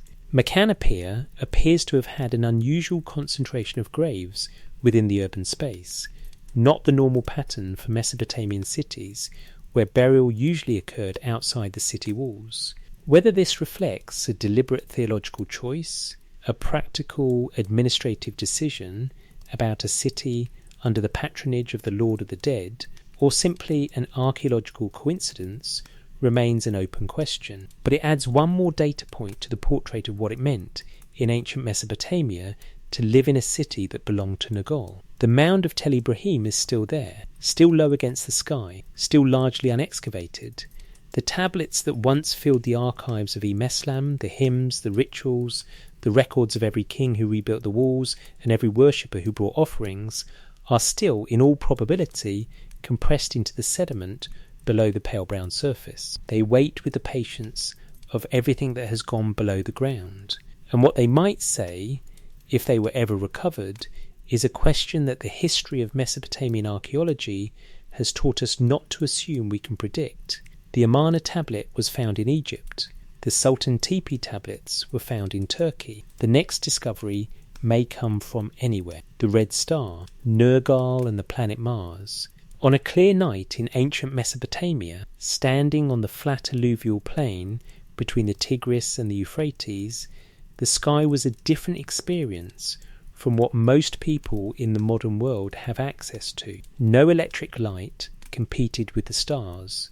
No urban haze softened the darkness. The celestial sphere, from horizon to horizon, was fully visible, and it was inhabited. Not metaphorically inhabited, not symbolically inhabited, but inhabited in a cosmological sense that was as real to the Mesopotamian observer as the city at his back and the canal at his feet. The sky was part of the same universe as the earth. The movements of the celestial bodies were not physical events in an indifferent cosmos. They were the behaviours of divine forces, and they could be read.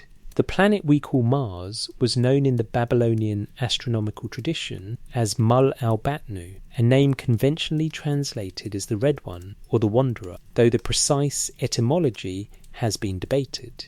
In later tradition, the planet was referred to simply by the divine name, as though the celestial body and the deity were the same entity or aspects of the same entity seen from different angles of observation. In Neo-Assyrian astrological reports sent from the royal diviners to the king, a series of documents spanning multiple decades of the 7th century BC and preserved in the Nineveh archives, references to Mars consistently use the formula Nergal rose or Nergal was visible in a particular constellation, treating the astronomical observation and the theological statement as identical.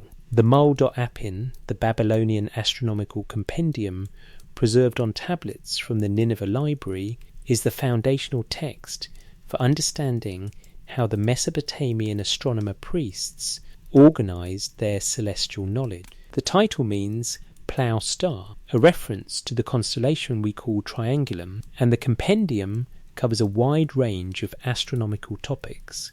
Star catalogues organised by the 3 paths of the sky, the path of Anu, the path of Enlil, and the path of Ee, rising and setting times for stars. And planets, intercalation schemes for maintaining the calendar's alignment with the agricultural year, and omen traditions connecting specific celestial phenomena with specific terrestrial events. Mars appears throughout the compendium as a planet requiring particular attention, its erratic behaviour, its retrograde motion, and its dramatic variations in brightness, making it the most anomalous, and therefore the most omen significant of the 5 visible planets. Why Nergal? The question is worth asking carefully, because the association between a deity and a celestial body in Mesopotamian religion is not always straightforward. Venus is associated with Inanna Ishtar, an association that feels natural given Venus's role as the brilliant variable presence that appears and disappears and reappears with a regularity that matches the myth of Inanna's descent and return. Jupiter is associated with Marduk, the supreme deity of Babylon, whose steady, bright presence in the sky mirrors his theological function as the guarantor of cosmic order. Saturn is associated with Ninurta, the warrior god of the south. Mars is associated with Nergal. And when you look at what Mars actually does in the Babylonian sky, the association becomes something more than symbolic resemblance. Mars retrogrades with a drama that no other visible planet matches. During its retrograde period, it appears to slow, stop, and move backward through the sky for weeks at a time, moving against the general direction of travel that all planets share. To a Mesopotamian astronomer who had been tracking this planet nightly for years, the retrograde was not a mystery. It was a known phenomenon, recorded in the mul.a pin and in the observational records that preceded it. But it was a phenomenon that, in the interpretive framework of Babylonian astronomical theology, carried a specific meaning. The reversal of normal direction is the behaviour of something that does not follow the rules that govern other celestial bodies. It is the behaviour of something ungoverned, or governance disrupted. Mars also disappears for extended periods.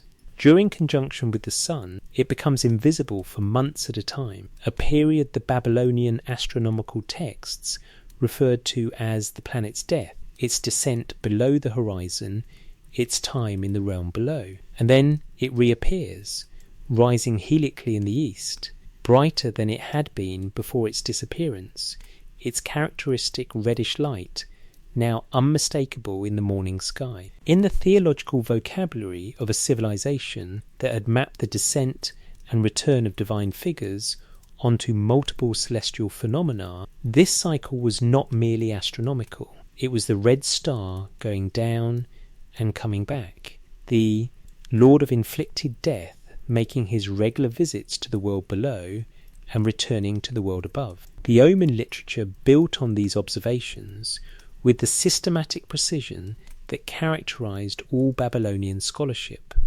The Anu Enlil series, a collection of approximately 70 tablets containing roughly 7,000 celestial omens organized by phenomenon, includes extensive sections on planetary omens in which Mars receives particular attention. When Mars is observed in conjunction with specific stars or in specific constellations, the omens predict plague, military disaster, the death of kings, the destruction of cities. The interpretive logic is transparent.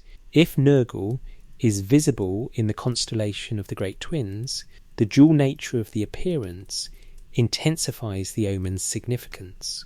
If Nergal appears red and bright in the path of Anu, the uppermost zone of the Babylonian sky, it suggests that his force is operating at the level of the highest divine order, and that its effects will be correspondingly severe. Neo-Assyrian royal diviners sent daily reports to the Assyrian king based on their nightly observations, and these reports, preserved in the Nineveh archives and studied extensively by scholars including Simo Parpola and Hermann Hunger, show how practical the astronomical theology was in political terms. A report noting that Nergal stood in the path of the moon, or that Nergal was red and bright above the horizon, was not a piece of religious poetry. It was a political intelligence report, informing the king of a potential threat and activating a specific institutional response, ritual procedures, sacrifices, prayers addressed to Nergal and Ereshkigal, the consultation of additional omen series for corroborating evidence. This is the practical face of the celestial theology. The marriage of Nergal and Ereshkigal, which established the governance structure for inflicted death below the ground, had a celestial correlate that was observed nightly by trained specialists and used to manage the risk of plague and military disaster in real time. The Underworld administration and the astronomical observation system were two aspects of the same Mesopotamian project, the management, through precise knowledge and correct ritual practice, of the forces that sent unexpected death into the world. What if this project was not invention? What if the observation came first? Thousands of hours of watching Mars move through the Babylonian sky, tracking its retrograde periods, its disappearances, its reappearances, and the theology was the attempt to describe, in the only conceptual vocabulary available to a civilization 4,000 years ago, what the observation actually recorded.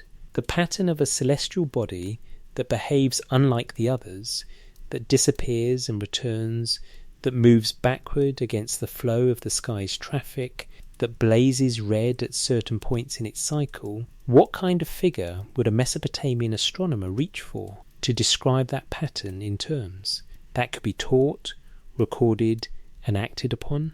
the Lord of inflicted death, the one who does not follow the ordinary rules of cosmic motion, the one who goes down and comes back, the one whose brightness in the sky correlates in the observational record with the events that fill the city below the ground. This is speculative. The texts do not say this explicitly. What they say is that Nergal is the Red Wanderer, and that the Red Wanderer's behaviour determines when to perform the rituals that keep inflicted death within manageable bounds. Whether the association was first made by observation or by theological intuition, and which of those two paths leads to deeper understanding, is a question the tablets do not answer. They record the association as established fact, as knowledge already in place, as something that does not require explanation because it was known. The Lord of the great city, visible in the sky above the city, present in the temple at the edge of the plain, governing from the palace below the ground the deaths that no one had scheduled, a name across civilizations. In 2 Kings 17:30, in the middle of a list of foreign gods worshipped by the various peoples whom the Assyrian king had resettled in the land of Israel after the destruction of the northern kingdom, there is a single line, and the men of Babylon made Succoth-Benoth, and the men of Cutha made Nergal. The men of Cutha, the people from Cutha, the city of the Emeslam temple, transplanted by imperial administrative policy to a territory far from the Euphrates Valley, brought their god with them. In a new land, among different peoples, speaking different languages, living within a different cultural framework, the people of Cutha made Nergal. This is a small moment in a long biblical text, mentioned in passing as one example of the religious plurality that the author of Kings found theologically problematic. But for the history of Nergal's cult, it is significant in a specific way. It shows that the attachment to Nergal was not primarily a function of proximity to Cutha or to the Emeslam temple. It was a portable devotion, a relationship with a specific divine force that people carried with them when they were removed from the physical landscape that had hosted the cult. The men of Cutha in their new location could not go to Emeslam. They could not bring offerings to the great temple. They made Nergal anyway, because the force he represented did not become irrelevant when they crossed the Euphrates. This portability is one of the distinguishing features of Nergal's cult across the ancient world, and it becomes more significant when we look at the range of deities that were syncretist with him or identified as his functional equivalents across different cultural traditions. Reshep, the Western Semitic god attested at Ebla and most fully documented in the text from Ugarit, was the closest parallel. Like Nergal, Reshep was associated with plague, war, and the sudden death that arrived without warning. His imagery in Ugaritic iconography shows a striding warrior figure with a shield and a weapon, iconographically similar to the striding Nergal of the Nippur terracotta plaques. The Widener god list and the Anastroc Anum tradition both equate Reshep with Nergal explicitly, but Reshep was not borrowed from Mesopotamia. He was an indigenous Levantine deity with his own cult centres, his own mythology, his own theological vocabulary. The equation in the god lists records a recognition of functional equivalence, two independently developed traditions pointing toward the same kind of divine force, rather than a case of straightforward religious borrowing. Sibitti in Elam, to the east of Mesopotamia, presents a similar picture. The Elamite warrior god shared Nergal's association with the planet Mars. His name could be used to refer to the planet itself in Mesopotamian texts as Mul-Simut, and was identified with Nergal in the Babylonian recension of the god list and Underscore Anum. The Hurrian pantheon incorporated Nergal under his own name as one of the Mesopotamian deities the Hurrians adopted into their religious tradition, and there are early inscriptions from the Hurrian city of Urkish where the name has been read as a representation of a Hurrian deity, possibly Atabi or Kumabi, though this identification remains contested among specialists. The Mandaean tradition, the religious system of a small community whose origins are connected to the ancient Near East, and whose sacred language is a dialect of Aramaic, preserved Nergal under the name Nirig, one of the divine figures in the Mandaean celestial hierarchy. The persistence of the name across the millennia separating Sumerian Cutha from the Mandaean community is the kind of survival that philologists note with careful caution. It may indicate direct transmission. It may indicate parallel development. It may indicate both simultaneously. What pattern emerges when these equivalencies are examined together? Not the pattern of a single god spreading from Mesopotamia outward and being borrowed by neighbouring cultures, though borrowing certainly occurred in some cases. The pattern that emerges is one of independent civilizations, from the Levant to the Iranian plateau, recognising within their own religious experience a category of divine force that required a specific kind of attention, the force of death that arrives suddenly, violently, in ways that ordinary mechanisms of mortality could not account for. Plague, war, the sudden death of the young and healthy, the event that overwhelmed the community's capacity to grieve in an orderly way, that arrived faster than the rituals could be performed, that left the community exposed to forces they could not name. Each civilization named it differently: Reshep, Simut, Nergal, Nirig, but each naming pointed toward the same structural space in the cosmological map, the space occupied by the force of inflicted death, which required governance, required propitiation, required a specific relationship between the living and the divine authority that sent this particular kind of dying into the world. The Anunnaki dimension of Nergal adds another layer to this picture. In the earliest Sumerian texts, the term Anunnaki, or Anunna, refers to the great gods collectively, the descendants of the sky god An, whose decisions shaped the cosmos. The phrase "the seven who decree fate" designates a specific subset of the Anunnaki, whose collective judgment was the most binding force in the divine order, the gods whose words, spoken together, could not be overturned by any individual deity. In the Underworld context, the Anunna took on a different but related function. They became the judges of the dead. In the descent of Inanna, when Inanna arrives before Ereshkigal's throne, it is the Anunna who condemn her with the look of death and the speech of death. These are not the same gods as the celestial Anunnaki who manage the visible world, or rather, and this is the complexity that the texts preserve without fully resolving, they are the same category of divine authority operating in a different domain. The judges of the underworld exercise the same kind of binding decree as the great gods of heaven, but their decrees apply to the dead rather than the living. Nergal, as the king of the underworld and the son of Enlil, operates at the intersection of these two aspects of Anunnaki authority. He is a great god of the upper world by birth and by the mandate given to him by his parents. He is a ruler of the underworld by the cosmological resolution of the marriage myth. He is, in the fullest sense, the Anunnaki figure whose authority spans the boundary, the one who administers inflicted death from above and governs the dead from below, whose position at the threshold is not a compromise between two roles, but the necessary integration of two aspects of the same. Cosmic function. The Anunnaki, in the Sumerian texts, are not explained. They are described.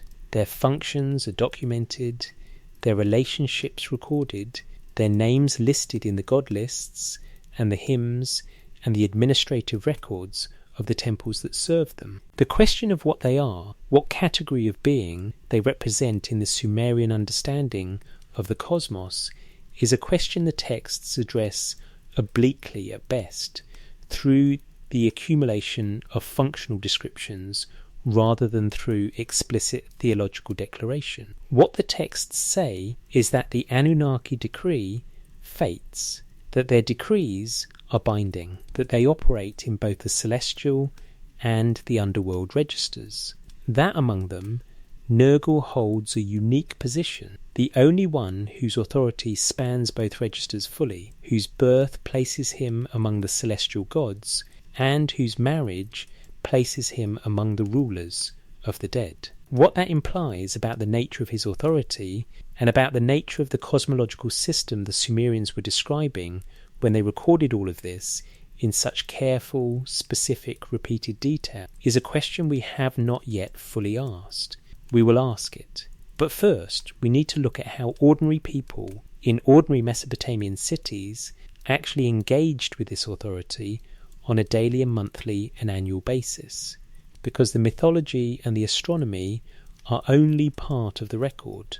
The rest of it is written in the ritual texts, in the household practice, in the relationship between the living and the dead that the governance structure of Nergal and Ereshkigal was designed to maintain. The dead require administration, Kispu, and the living. On a moonless night, the dark of the month, when the moon god Nana had departed below the horizon and the sky above a Mesopotamian city was at its darkest, a household would gather. Not all households, and not always, but in households of any means, with any concern for the well-being of their living members and the comfort of their dead, on the night when the moon was absent from the sky, a ritual was performed. Food was prepared, water was poured, a name was spoken. The ritual was called Kispu, and it is one of the most consistently documented ritual practices in the entire cuneiform record. Akio Tsukimoto of Kyoto Sangyo University, whose 1985 study of the Kispu ritual remains foundational in the field, established the core structure of the rite from texts spanning the 3rd millennium through the 1st millennium BC, the care of the dead, the pouring of water, and the invocation of the ancestor's name. 3 acts, performed in sequence, constituting the basic unit of the ongoing relationship between a living family and its dead members. In his 2010 reassessment published in the journal Orient, Tsukimoto confirmed that the ritual was performed monthly, on the night of the new moon, and also annually during the month of Appam, a family obligation, not a temple institution, maintained not by priests, but by children for their parents and grandparents. The dead, in Mesopotamian belief, were not gone. They were not dissolved back into the cosmos, not recycled into new life, not elevated to a celestial existence beyond the reach of the world they had left. They were in the underworld, in Ereshkigal's city, in the place that received Nergal's deliveries of inflicted death and the ordinary arrivals of natural mortality alike. They existed there as epidemic, a word often translated as ghost or spirit, but that in the Akkadian conceptual framework referred specifically to the surviving consciousness of the dead person, the aspect of the individual that persisted after the body's dissolution and required ongoing maintenance to continue existing in any functional sense. The epidemic needed food, it needed water, it needed to know that its name was still spoken by the living. These needs were not metaphorical. In the Mesopotamian framework, the epidemic, without regular provisioning, became a ghost in the troubling sense, a wandering presence, cut off from the administrative structure of the underworld by the failure of its living descendants to perform the rituals that maintained the connection. An epidemic that could not receive its offerings was an epidemic in distress, and an epidemic in distress caused trouble for the living. The Neo-Assyrian tomb inscriptions provide some of the most explicit statements of this reciprocal logic. Curse formulas preserved in multiple burial contexts explicitly state the consequences of violating the tomb or neglecting the rights of the dead. The violator's own descendants will do the same to them, cutting them off from sustenance in the underworld. The curse does not call down divine punishment in the abstract. It invokes the specific mechanism of the Kispu's disruption.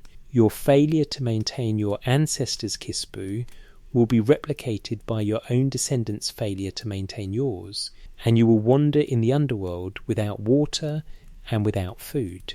The logic is precise and symmetrical. What you do to the dead will be done to you. This system operated within the governance structure that Nergal and Ereshkigal maintained. Ereshkigal's orderly bureaucracy, with its scribes and its records and its 7-gate filtering system, was the infrastructure that made Kispu work. If the underworld was organised, if the dead were processed, recorded, and allocated to their proper place within the city below, then the living could reach them through the ritual channels. The kispu offering did not have to find its recipient in the chaos of an ungoverned afterlife. It was delivered to an address, to a resident of the city whose location in the city's records made it findable. Nergal's contribution to this system was equally structural. The dead who arrived through his action, the plague victims, the war dead, the sudden deaths that the kispu system had to absorb in large numbers after an epidemic or a military defeat, needed to be processed into the same system as the ordinary dead. They needed to be recorded, allocated, integrated. The governance of inflicted death, which was Nergal's specific responsibility, was not separate from the governance of the dead in the underworld. It was the supply side of the same administrative system. Ereshkigal managed the dead once they arrived. Nergal managed the process of their arrival. The marriage made this a unified administrative function rather than two separate processes operating without coordination. This is the practical daily dimension of the cosmological theology that the marriage myth established. It is not abstract. It had consequences for how families managed their dead, for how cities responded to plague outbreaks, for how diviners interpreted celestial omens, for how kings maintained their relationships with the divine forces that could empty a city in a month or protect it for a generation. The divination texts that document Nergal's hand falling on the sick are particularly instructive in this context. When a Mesopotamian diviner was called to assess a sick person's condition and determined, through the prescribed omen procedures, that the illness was caused by the hand of Nergal, the prescribed response was a ritual package that engaged both aspects of the divine couple's authority. Offerings at Emeslam in Cutha were directed to Nergal, addressing the source of the infliction, attempting to persuade the god of inflicted death to withdraw his hand. Prayers addressed jointly to Nergal and Ereshkigal were used in the more complex ritual procedures, acknowledging that the governance of the illness was a shared authority, that the king of inflicted death and the queen of the dead were both stakeholders in the outcome. The tablets Ash 1911, Bot 235 and 99672, preserving hymns to Nergal from the Ashmolean Museum in Oxford and the Istanbul Archaeological Museum respectively, give us the language of these prayers in their more elevated literary form. Analysed by Miguel Civil in his 1974 study, these hymns address Nergal with a combination of awe and petition that reflects the full theological complexity of his figure, praising his terrible power in terms that are not sycophantic flattery, but accurate description, acknowledging his capacity for destruction in order to invoke his capacity for restraint, performing the verbal ritual of submission that the tradition required as the precondition for any effective petition. The man or woman who was sick in the Mesopotamian framework was caught between the system of inflicted death that Nergal administered and the system of the underworld that Ereshkigal administered. The ritual was an attempt to keep the sick person within the system of the living, to argue, through correct procedure, that this person was not yet a proper resident of the city below, that the kispu for this person was still being performed by living family members, that the hand of Nergal had been extended too far and should be withdrawn. It was a legal argument, essentially, made within the administrative framework of divine governance. Whether it worked, whether any specific individual survived their illness as a result of these rituals, is a question the archaeological record cannot answer directly. What the record shows is that the system was maintained for 3,000 years, that it was refined and elaborated across successive periods of Mesopotamian civilization, and that the same basic framework, engagement with Nergal's authority, petition for the withdrawal of his hand, ritual, maintenance of the boundary between the sick person and the underworld, remained consistent from the Old Babylonian period through the Neo-Babylonian. Systems that persist for 3,000 years do so because something about them works, at least sometimes, at least enough. The kispu ritual and the divination system together represent the daily practical application of the cosmological understanding that the Nergal-Ereshkigal marriage established. The myth is not decoration, it is the theoretical framework that makes the practice coherent, and the practice, in turn, is the evidence that the framework was treated not as storytelling but as operational knowledge about how the cosmos worked, preserved in tablets, taught in scribal schools, transmitted across civilizations, applied on moonless nights in ordinary households, throughout the ancient Near East, what the marriage actually solved. We have followed the evidence across a wide range of territory. We have examined the physical tablet, E357, and its impossible journey from Mesopotamia to an Egyptian pharaoh's archive. We have unpacked the etymology of a name that means the great city. We have walked through the 7 gates of the land of no return and reconstructed the administrative structure of Ereshkigal's court. We have examined the iconography of the lion-headed mace and the theology of inflicted death. We have read the Amarna version of the myth and the Sultan Tepe version, noting what the scribes chose to expand and what those choices reveal about their understanding. We have sat with the epic of Erra and thought about what happens when destructive death escapes its governance structure. We have stood on the mound of Tell Ibrahim and acknowledged the archive we have never found. We have tracked the Red Wanderer across the Babylonian sky and followed the Kispu offering down through the channels between the living and the dead. Now the task is synthesis, not conclusion. The evidence does not support conclusions in the definitive sense, but synthesis, holding the pattern that the evidence produces, examining it from multiple angles, presenting the major scholarly interpretations fairly, and then allowing the unresolved questions to remain unresolved. The first interpretive framework is the one that most academic scholarship has worked within, and it is well evidenced and worth taking seriously. In this framework, the marriage of Nergal and Ereshkigal is a mythological expression of a historical process, the merger of 2 regional religious traditions that each independently assigned sovereignty over the underworld to different deities.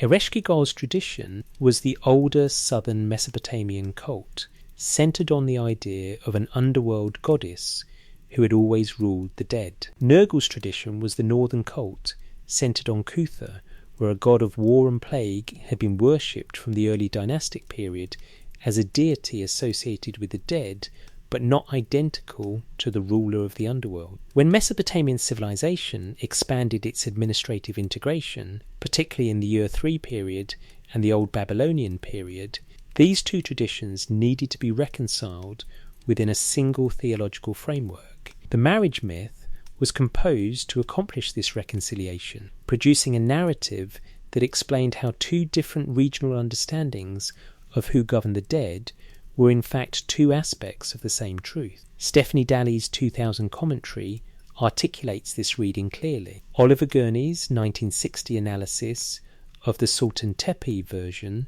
offered a version of the same argument. It explains several features of the myth that would otherwise be puzzling. Why Nergal is initially a celestial deity rather than an underworld figure. Why Ereshkigal is described as having ruled the underworld alone before the marriage. Why the myth sets up the cosmological rule about the separation of the realms so explicitly at its outset. These features make sense as a narrative designed to explain, retroactively, why 2 different religious traditions were right and could be united. The second interpretive framework treats the myth as philosophical or theological teaching rather than mythologized history. In this reading, Nergal and Ereshkigal represent 2 aspects of the same cosmic principle, the principle that death must be governed, that the forces which kill and the forces which receive the dead belong to the same administrative domain, that the separation of inflicted death from thee. Governance of the underworld creates cosmological dysfunction. The Epic of Erra is, in this reading, the teaching narrative that demonstrates what dysfunction looks like. The marriage myth is the teaching narrative that demonstrates the solution. The 2 texts together form a complete philosophical argument about the necessary relationship between destructive force and administrative order. Benjamin Foster's placement of these texts within Babylonian literary culture supports this reading. The sophistication of the Sultan Tepe version's emotional development, Ereshkigal's lament, the elaborated bedchamber conclusion, suggests that the scribes who expanded the myth were engaged in genuine literary and philosophical exploration, not simply narrative clarification. They were asking what it meant for two isolated sovereigns to find in each other the completion of their governance. That is a philosophical question, and the myth's elaboration over centuries suggests it was one that successive generations of scholars found genuinely productive to sit with. The third interpretive framework is the one that the Sumerians themselves seem to have endorsed, in the sense that it is the framework implied by the way they use these texts. In this framework, the tablets are records, not records of historical events in any modern sense, not journalism or biography, but records, from the Sumerian perspective, of the actual structure of the cosmos. The administrative structure of the underworld was not a metaphor for something else. It was a description of how the realm of the dead actually functioned. The 7 gates were not symbolic thresholds.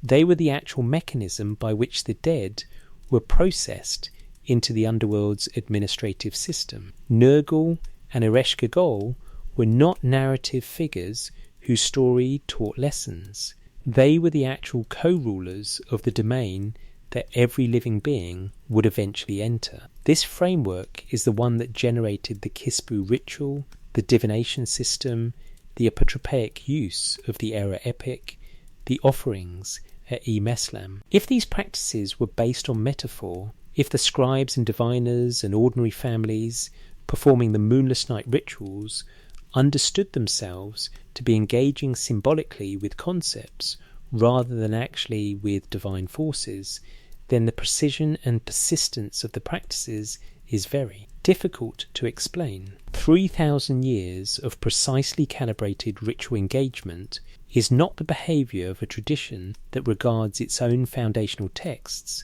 as symbolic fiction. The mainstream academic position acknowledges the ritual practice without endorsing the cosmological framework as literally true, in the modern scientific sense of literal truth. The Sumerians believed these things, and their belief shaped their behaviour, and we can study the belief and the behaviour without being required to evaluate the cosmological claim. This is a reasonable scholarly position, and it has produced genuinely important work.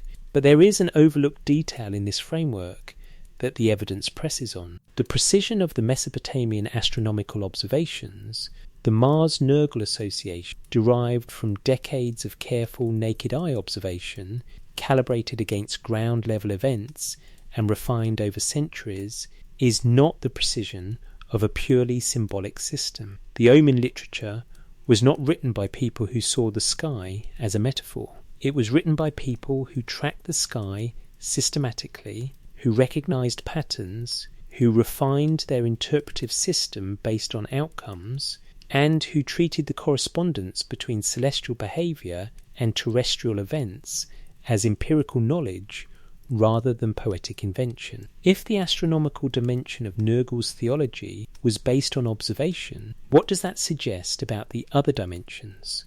If the connection between Mars's erratic behavior and the pattern of epidemic disease and military disaster was knowledge derived from observation rather than invented from imagination, what was the status of the rest of the system? This is where the 3 frameworks converge on the question that the tablets ultimately leave open. Were the Sumerians preserving knowledge about the structure of the cosmos, about the forces that govern unexpected death, about the administrative reality of what happens to consciousness after the body stops, that they had received or inherited from a tradition older than the written record?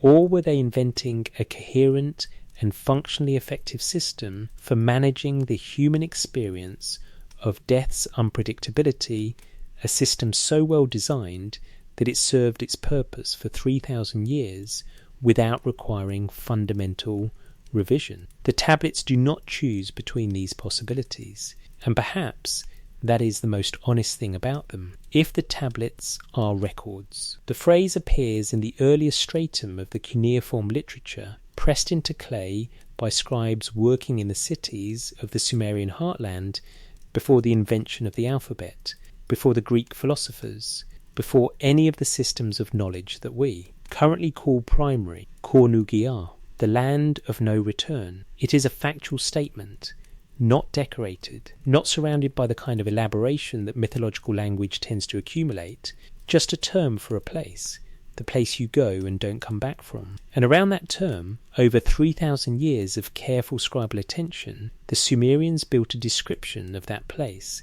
that is remarkably consistent across centuries, across dialects, across political upheavals that destroyed empires and redistributed populations across thousands of kilometres. The description has specific features that do not change. 7 gates, a vizier named Namtar, scribes recording arrivals, gala constables enforcing the rules of residence, a queen who rules by cosmic mandate, a king who governs the inflicted deaths that supply the queen's city, a bureaucracy of judges, the Anunnaki, whose decrees are final. Now ask a different kind of question about this description, not whether it is true in the sense that a modern scientific claim is true. Ask instead, what kind of knowledge would produce this specific description? What kind of engagement with the phenomenon of death, the actual experience of people dying, of consciousness ceasing, of the boundary between the living and the dead, would generate a description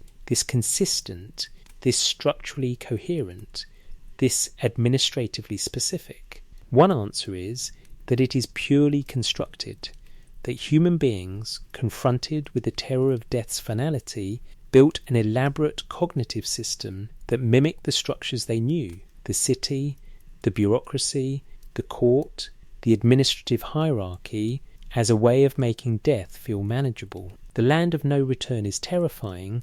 A bureaucratically administered land of no return is still terrifying, but it is at least comprehensible. The gods who govern it can be addressed. The rules of the institution can be learned and followed. Death becomes not random, but governed. Not chaotic, but structured.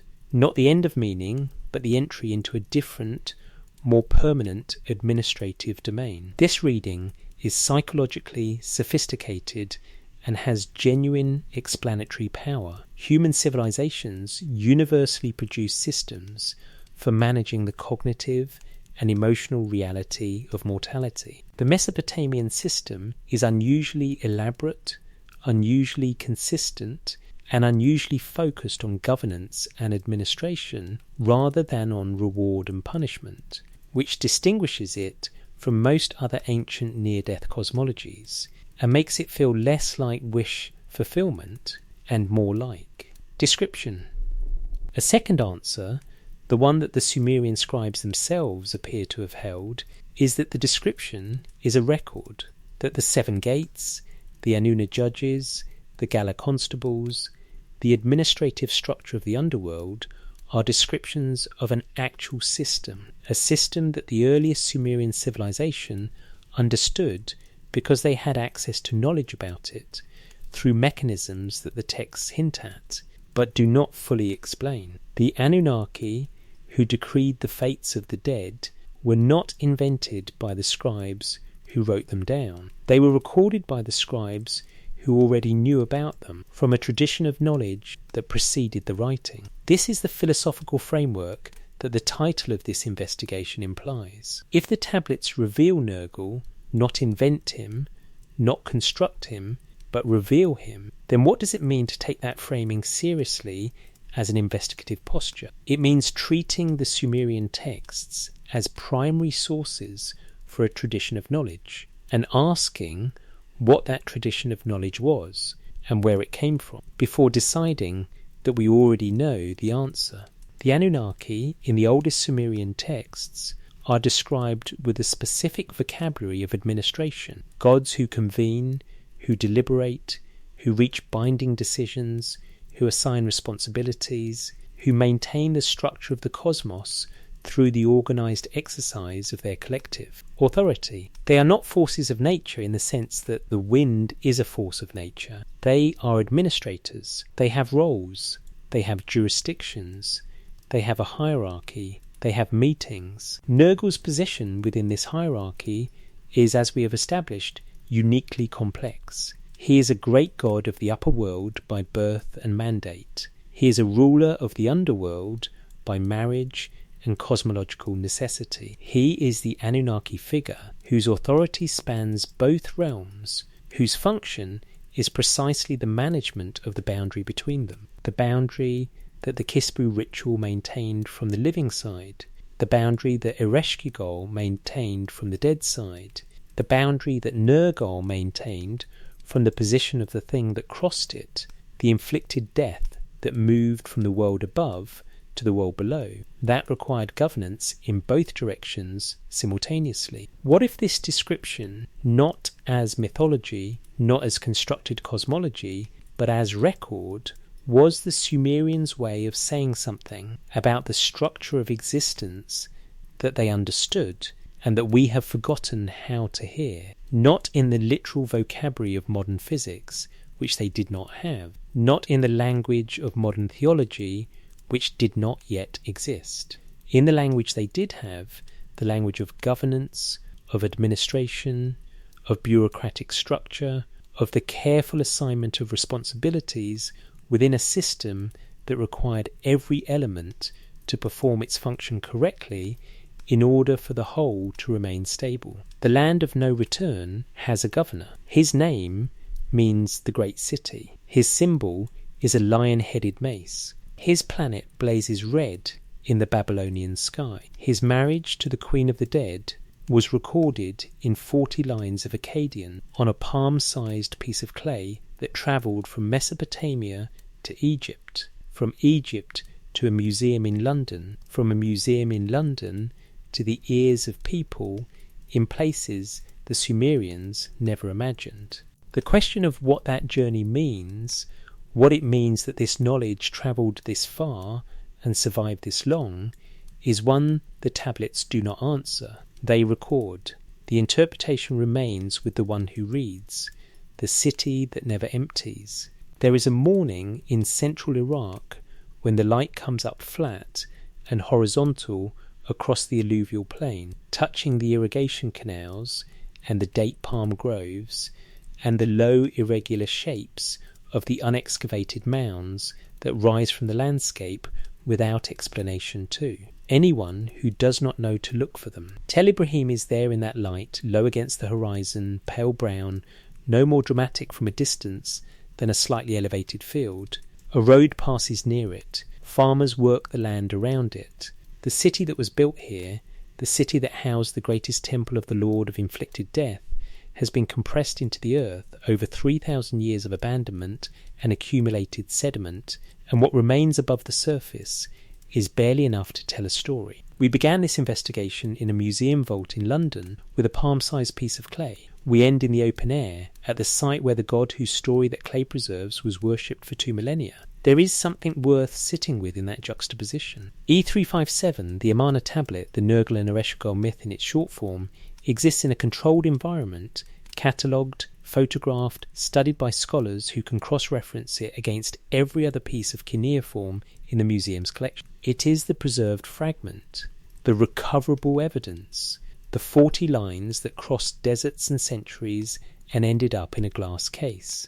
Emeslam, the house of Meslam, the house from which Meslamtea emerges, the great temple where Nergal was worshipped from the early dynastic period through the Neo-Babylonian, is the unpreserved archive, the undiscovered library. Hormuzd Rassam spent 4 weeks at Tell Ibrahim in 1881 and found almost nothing. The tablets that once filled the archive rooms, the hymns composed for Nergal's festivals, the records of offerings brought by sick people seeking relief from the hand of Nergal, the letters sent to the temple from the royal court requesting prayers, the divination texts calibrated to the specific, omen tradition of the Emeslam scribal school, all of this, if any of it survived the 2,000 years of occupation and the subsequent centuries of unoccupied compression, is somewhere beneath the surface of that low brown mound.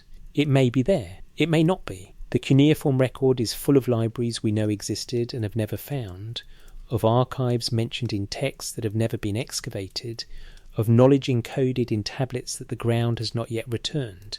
The mole.apn tells us that Mars was observed and tracked and interpreted with precision. It does not tell us where the original observation records are, whether they survive, what they would add to our understanding if we found them. The Anunnaki god list, with its 100 names for Nergal, tells us that centuries of theological reflection produced a detailed portrait of this deity's functions. It does not tell us what further detail the Emeslam scribal tradition might have added, what locally specific knowledge might have been preserved there, what layer of understanding about the lord of the great city the Cutha scholars had developed over 2,000 years of proximity to his temple. The land of no return, the texts say, has a city with gates and scribes and constables, and a throne room, and a married couple who govern it together. The city never empties, because everyone goes there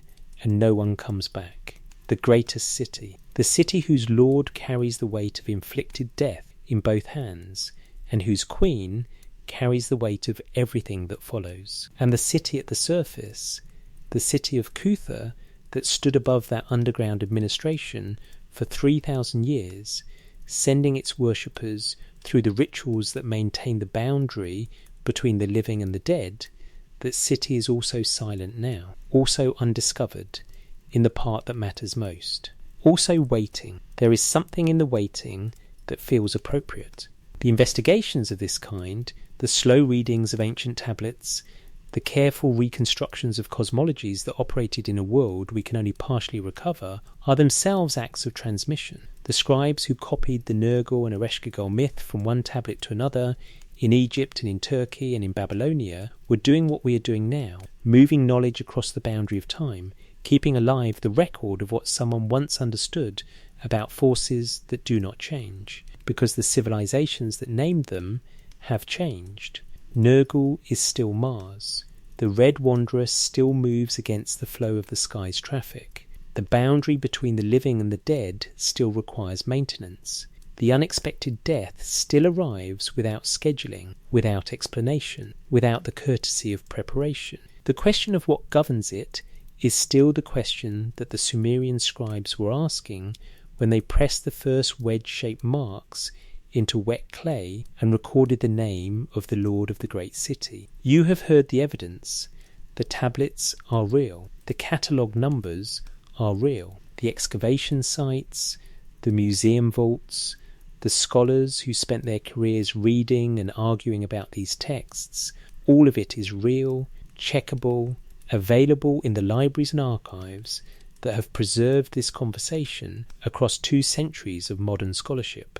What the evidence means, whether these texts are constructed cosmology or preserved knowledge or some complex combination of both that we do not yet have the conceptual vocabulary to name, that is the question that has no final answer in the current state of human understanding. The Sumerians did not claim to have invented Nergal, they claimed to have recorded him. The difference is small in one kind of reading and enormous in another. The tablet in the vault in London is 40 lines long. The archive that may still be sleeping under Tell Ibrahim is unknown in length. The distance between what we have found and what we have not yet found is the distance between the question and the answer. And the distance, as the Sumerians were careful to record, is the land of no return. Wherever you are listening from tonight, in whatever hour of the dark you have reached, in whatever quiet you have found, let the question rest with you, not as an answer, as a question. The Lord of the great city does not require your conclusion. He requires your attention, your careful engagement with what the evidence actually says, your willingness to hold what cannot be resolved without forcing it into resolution. That attention, that careful, patient sitting with uncertainty is, in its own way, the oldest and most consistent act of human scholarship, the one that connects you across 5,000 years of civilization to the scribe who first pressed the name Nergal into wet clay and did not look away from what it meant. Rest now. The tablets have said what they can say. The questions they leave are the ones worth keeping. If this found you in a quiet place tonight, If the evidence and the mystery arrived in the right moment, leave a note in the comments. Tell us where you were listening from. The geography of this conversation is its own kind of record, and records, as the Sumerians knew better than anyone, are worth keeping.